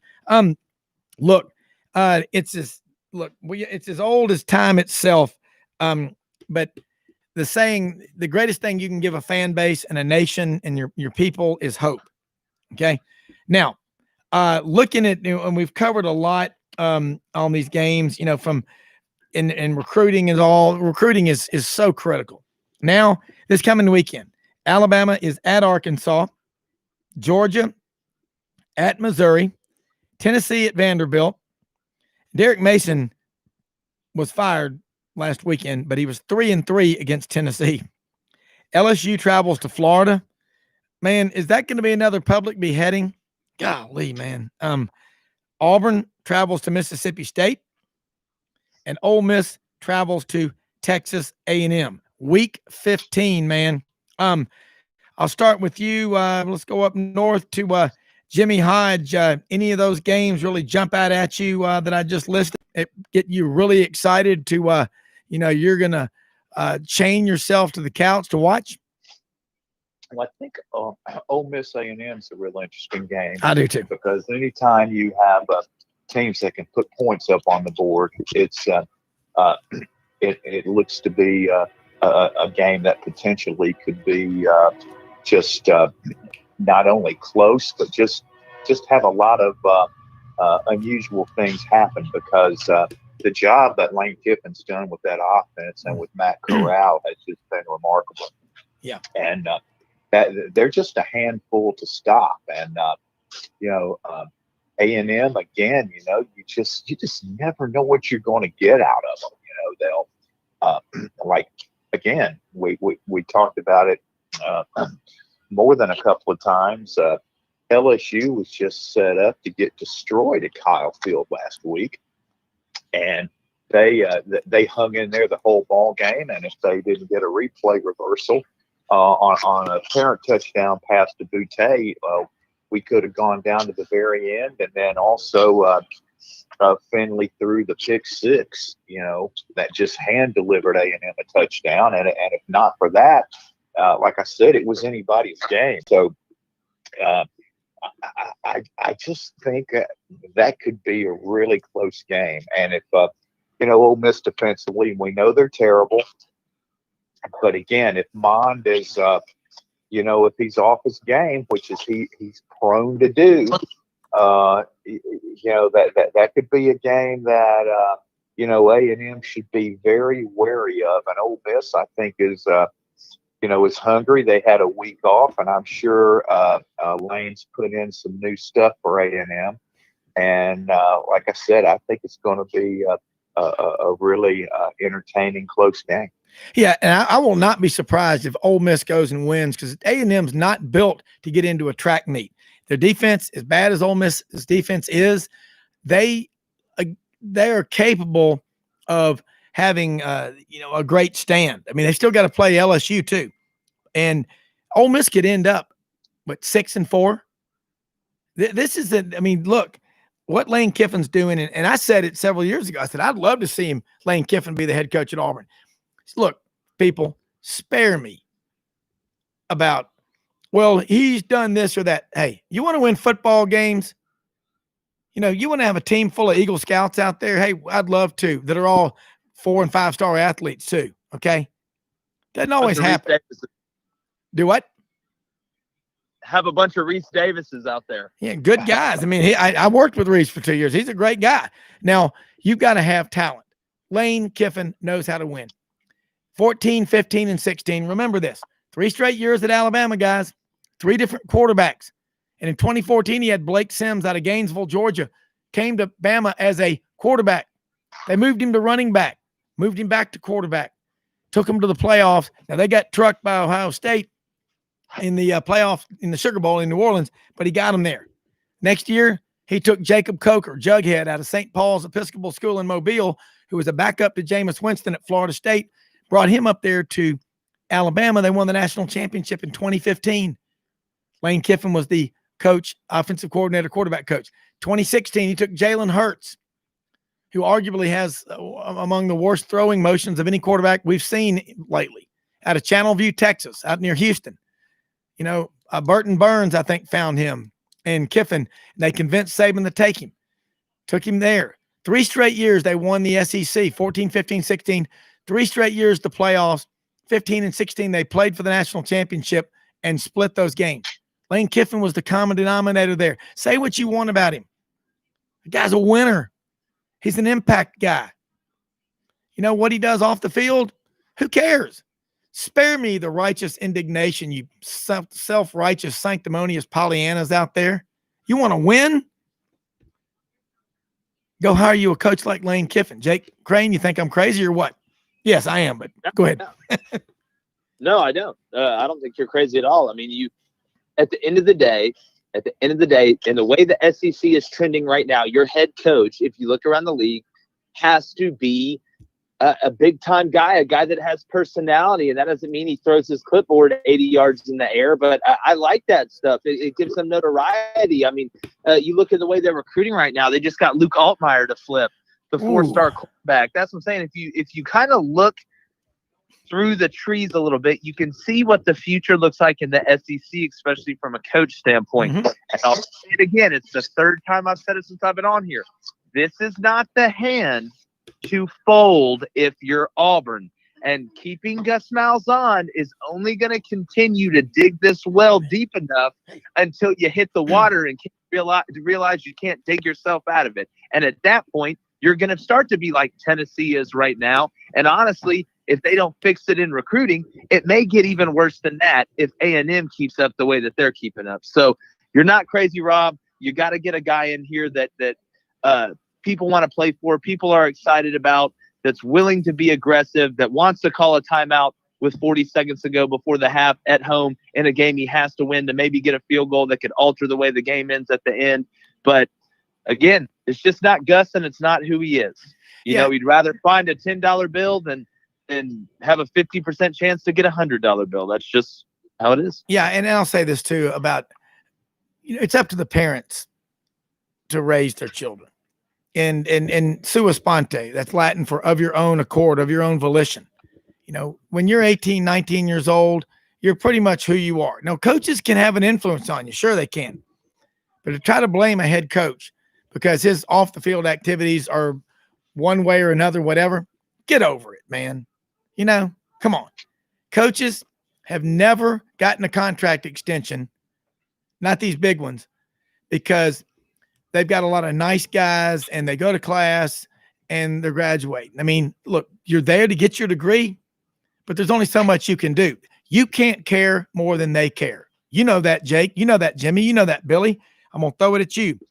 Well, I'll tell you what, I think that Auburn needs to look at the courage they had when they hired Bruce Pearl, Yeah. Right on.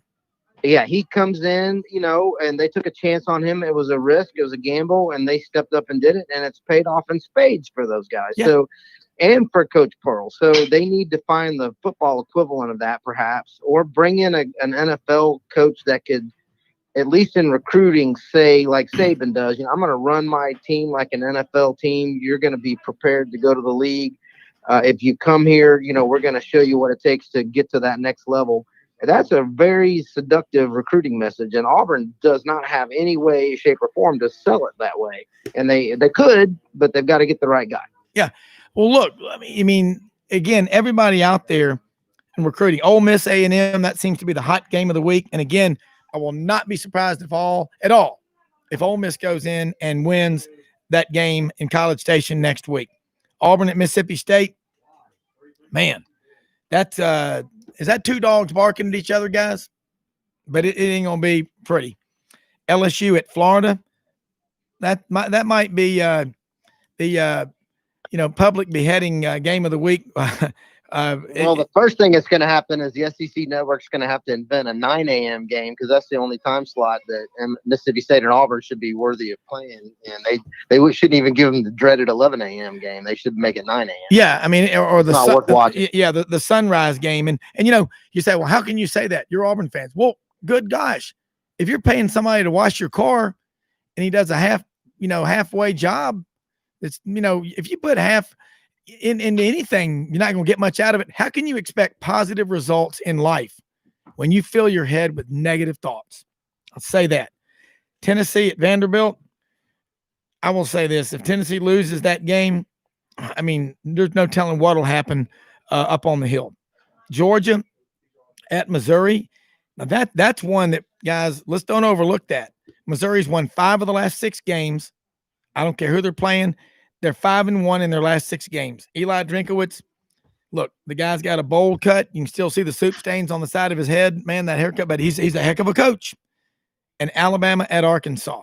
Now, I do not see Arkansas winning that game.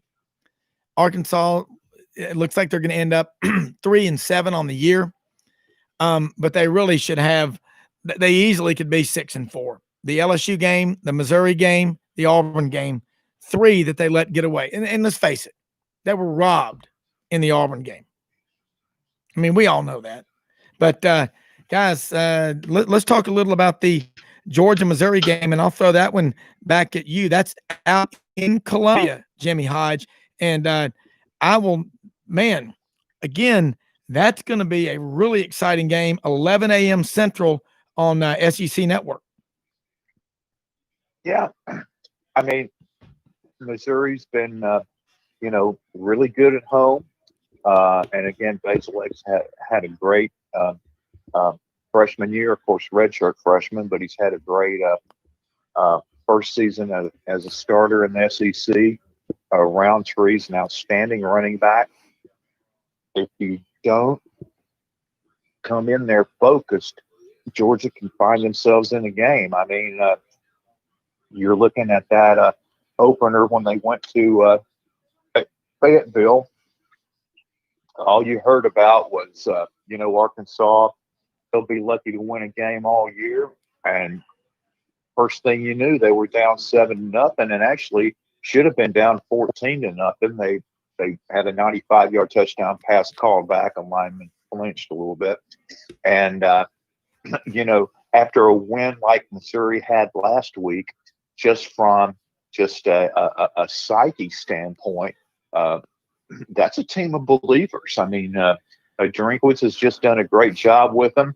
They're good offensively, and I'm sure they're going to try to maybe mix in a couple of different looks, and try to see what they can do to confuse Daniels, and see if maybe they can shut off that running game, because against Mississippi State, they only had 8 yards rushing. 8 yards and State was 401 passing.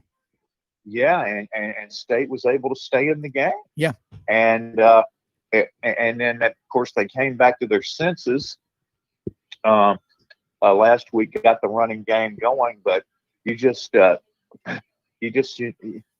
never know, because certain teams are just better at home, and Missouri certainly falls into that category. And defensively, they've got a lot of experienced players on defense, and I mentioned it before. Up front, they like to do a lot of stunning, and they like to confuse the blocking schemes, and so Georgia had better be careful. But I did want to say something about this Mississippi State Auburn game. After a loss like Auburn had yesterday, when they had every chance to win the ball game, they had better be ready to go into Starkville, because State has played really well the last 2 ball games. They really went have. to Athens, gave Georgia everything they wanted. That Ole Miss game could have gone either way. As a matter of fact, the difference in the game was early, when they were about to tie the game at 7, and Ole Miss forced a fumble at the goal line, picked it up, returned it 85 yards, and went in for a touchdown. 14-point swing instead of 7-7, 14-0. That was the difference in the game. So Auburn had better come into Starkville laser focused to be ready to play a Mississippi State team that's much, much better than it was earlier in the year. Yeah, I agree with that. And it would be just another dagger in the heart if Auburn doesn't show up, because look, you better get your licks in on Mike Leach's Mississippi State teams right now before he gets better talent in there. The line of scrimmage talent is going to improve just by geography, by the location of being Mississippi State University. So that will be fun to watch. Let me say something real quick again about one of our sponsors, and then we're going to close out with comments and look ahead to next week. Red River Ford Toyota, Wynne, Arkansas, right there on about a half mile south of Highway 64 in Wynne, Arkansas, about 11 miles north of I-40 at the Forest City exit. Easy trip, about 45, 50 minutes from Memphis. Easy to get to. You'll know one of the members of the Red River Auto Group, John Dobbs Jr. The family has been in the car and truck business in Memphis since way back, and they're back. John Dobbs Jr., love to see his friends from Memphis, the Mid-South area. Come by there. Justin, I'm going to tell you what, Justin Wynn and Rusty Howard is the sales manager. Justin Wynn, the general manager. They're going to be there bright and early tomorrow morning, 8 o'clock till 6:30, 7 o'clock, or until, like they say, the last sale has been done. Justin's driving a great looking truck. Look at the Ford and the Toyota trucks. Check out this Toyota Tundra that Justin is driving. Fully loaded, off-road. It's duck season. It's deer season. You do not want to get stuck. That's not a good option. It's worth the money. It's worth the time. Go over there, and you can get a lot of the stuff done online. Go to the Red River Ford Toyota. Their hyperlink is on our website at sidelines.live. Get over there. Again, check out Justin Wynn is the general manager, Red River Ford Toyota. They've got cars, trucks, SUVs, new and used. They will help you. It is a fun process to go over there. These people, they're Razorbacks, they're Red Wolves. They will work with anybody. It's worth the drive to go over there. And they've got some great deals to offer right now on the F-150s. You need to ask them. Get on the website, Red River Ford Toyota, the hyperlink. It's on our sidelines.live website. And again, John Dobbs Jr. from Memphis is part of the ownership group. So get over there, check out what they've got. You're going to be really happy with Red River Ford Toyota. Okay, let's say this. Jake, got to ask you real quick. National Signing Day, the early signing period in December, is coming up on Wednesday, which is going to be December 23rd. Actually, we're going to do it on the 16th, aren't we? Yes. Yeah, I'm sorry. I was going to say Christmas Eve. No way. No, it's the 16th, 17th, and 18th of December, the early signing period. Just kind of as we're closing out, give your thoughts on who's looking to do really well and have a great haul in recruiting in the SEC? Is it the usual suspects, or is there any surprises? Because I think Arkansas is going to be one of the surprises. Yeah, I mean, I'm not going to sit here and just and go into a long diatribe about how good Alabama and Georgia are recruiting. They're recruiting really good. You look at Alabama's offensive line class; it's amazing. I think they're in it for Terrion Arnold. I think Florida still leads there, but they got a shot at him. And you know, when you look at Auburn, who knows? Because I think if Auburn's going to see some of Malzahn, it'll be after the Mississippi State game. That's kind of the way Auburn does things. So if that happens, again, trying to prognosticate right now, it's amazing. Think about if you're a recruit and you're sitting there and thinking about going to Auburn, but you don't know if Gus is going to be there or not. And then imagine being the Auburn staff trying to recruit while that's going on. So, Auburn had a lot of stuff in the works that they could have won that game. I still think they might get Terrence Lewis and Trevin Wallace, but, obviously if they let Gus go, then it'd be all up in the air. Arkansas is going to be fine. They have limited spots. I know they're chasing some big fish. To the Arkansas fans, if you don't get them, don't freak out. Just be happy you're in it. I've seen this movie before, and Sam Pittman reminds me of what Bruce Pearl did at Auburn basketball. You start going after guys you're not used to going after, and then you start making their finalists, and you're like, wow, we almost got him. And then the next thing you know, you're signing them. And I think that's kind of the path they're on. Well, at this point, how much can you do to repair a really messed up recruiting class anyway? Oh, I mean, at the end of the day, if you got a Pinto, you're not going to wake up the next morning and realize that it's a convertible. What Auburn's going to have to do is go to the grad transfer market in the portal. And you hate to do that because it goes back to what I talk about, and that's roster management. Now your classes are going to be imbalanced because when you sign high school kids, you got a good idea they're going to be at least there for 3 or 4 years. So you can structure your class around that. When you're bringing in a bunch of JUCO guys or a bunch of transfers, you can't be perfect because the odds of it all lining up with a good player who has a certain amount of eligibility he needs at the perfect time, it's just not there unless you're, can see the future. So it's just not a great spot to be in. It's what they're going to have to do. And again, we'll see, who knows? Well, Billy Roberts, you're over in Atlanta. And I'm going to ask you this. Do the Georgia fans feel like that Kirby has hit his ceiling? This is his 5th year. Georgia's going in, and they do not want to lose that game on the road at Missouri this coming weekend. But I've got to wonder. I haven't. There's nothing close to a mutiny yet. They still believe he's a big upgrade over Mark Richt, and he's got time. He's earned the right to have a little more time in their minds. I don't hear the kind of frustration that I hear from my Auburn friends. That's for sure. So I think that he's done enough, and he's recruited at an elite level, and they firmly believe that he's building an Alabama type, rolling ball with butcher knives at Georgia. And whether that's true or not, I don't know, but they do believe it still. Yeah. I mean, I don't think he's hit a ceiling and he's just going to have talent, the 4th most talent rich state in America. They produce about 250 Division I players a year. It's just unbelievable what Atlanta has become for basketball as well. And looking around, golly, Auburn, Tennessee, they have to go into Georgia a lot. Clemson does. Clemson's on a roll right now. We talked last week a lot about Notre Dame becoming a permanent member of the ACC. And Francis, who was on, a Notre Dame graduate, a friend of mine, said it's not going to happen. The powers that run Notre Dame will not let that happen. They're not going to give up that money. But Jimmy Hodge up in Chicago, Jake Crane in Tupelo, Billy Roberts over in Atlanta.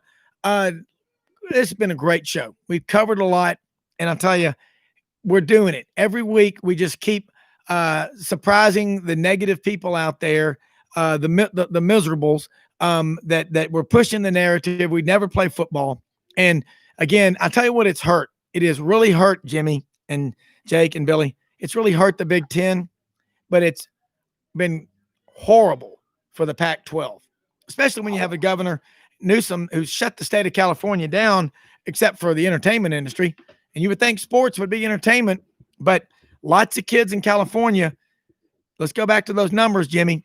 You brought them up last year. Of the ESPN top 300 players in American high school football last year, only 40 lived in what they call the geographical footprint of the Pac-12. 21 of those 40 from the state of California, and a lot of them left the state. Oregon is building a football program with California talent, but they're recruiting nationally. You go back in the 2010 Oregon game for the national championship. Oregon's quarterback, Darren Thomas, was from Houston, the metropolitan Houston area. Their all-time leading running back, LaMichael James from Texarkana, Texas, which is not too far from where the Falk Monster is over there in the Legend of Boggy Creek. If you've ever seen a homemade movie, that's one of the worst ones. It's so bad, it's good. But anyway, there's this is causing a lot of problems. And guys, the Pac-12 is really hurting itself. They've hurt the brand. Larry Scott, their commissioner, just terrible. He's terrible. The commissioner of the Big Ten, terrible. Is it Kevin Warren? It's just hard to believe. And let me say this real quick. All of our sponsors, Duncan Williams Asset Management, Inman Murphy Termite and Pest Control, Jim Karras Chevrolet, Corky's Barbecue, Red River Ford Toyota, Hewlett and Dunn Boot and Clothing Company, where we're broadcasting live today on the square in Collierville. Again, they'll be open again tomorrow morning, 10 a.m. Open every day of the week through Christmas, Sundays 1 to 5 p.m. And also check out their online shipping, Hewlett and Dunn. Gaddis Home Innovation, Kitchens Unlimited, Jones Orchard. Ho, ho, ho. Get your Christmas trees, your garland, your wreaths, everything. Jones Orchards, Singleton Parkway, and Highway 51 North in Millington since 1940. Check them out. Tom Martin's Body Shop and Rocky's Alterations over right behind Mecca Eye Care on Poplar Crest Cove on Poplar just before you get to Kirby. Jake Crane, Jimmy Hodge in Chicago, Jake Crane in Tupelo, and Billy Roberts in Atlanta. Great show. I'll tell you what, we got a lot of football left, and you think it's any accident that Alabama, in spite of restrictions on practice time, no spring practice, and anything, that they're still the best team in the country? Don't tell me Nick Saban's getting old. Don't tell me he can't coach. He expects greatness, and you know what? If you put positive thoughts in your head every day, you're going to get positive results. Our time is up. We thank you for yours. And as David Goggins, my favorite motivation speaker, says, don't quit because you're tired. Quit because you're done. We are out of here. Hold on, guys. We done? We off? Okay. Y'all, hold on 1 second. I want to say something.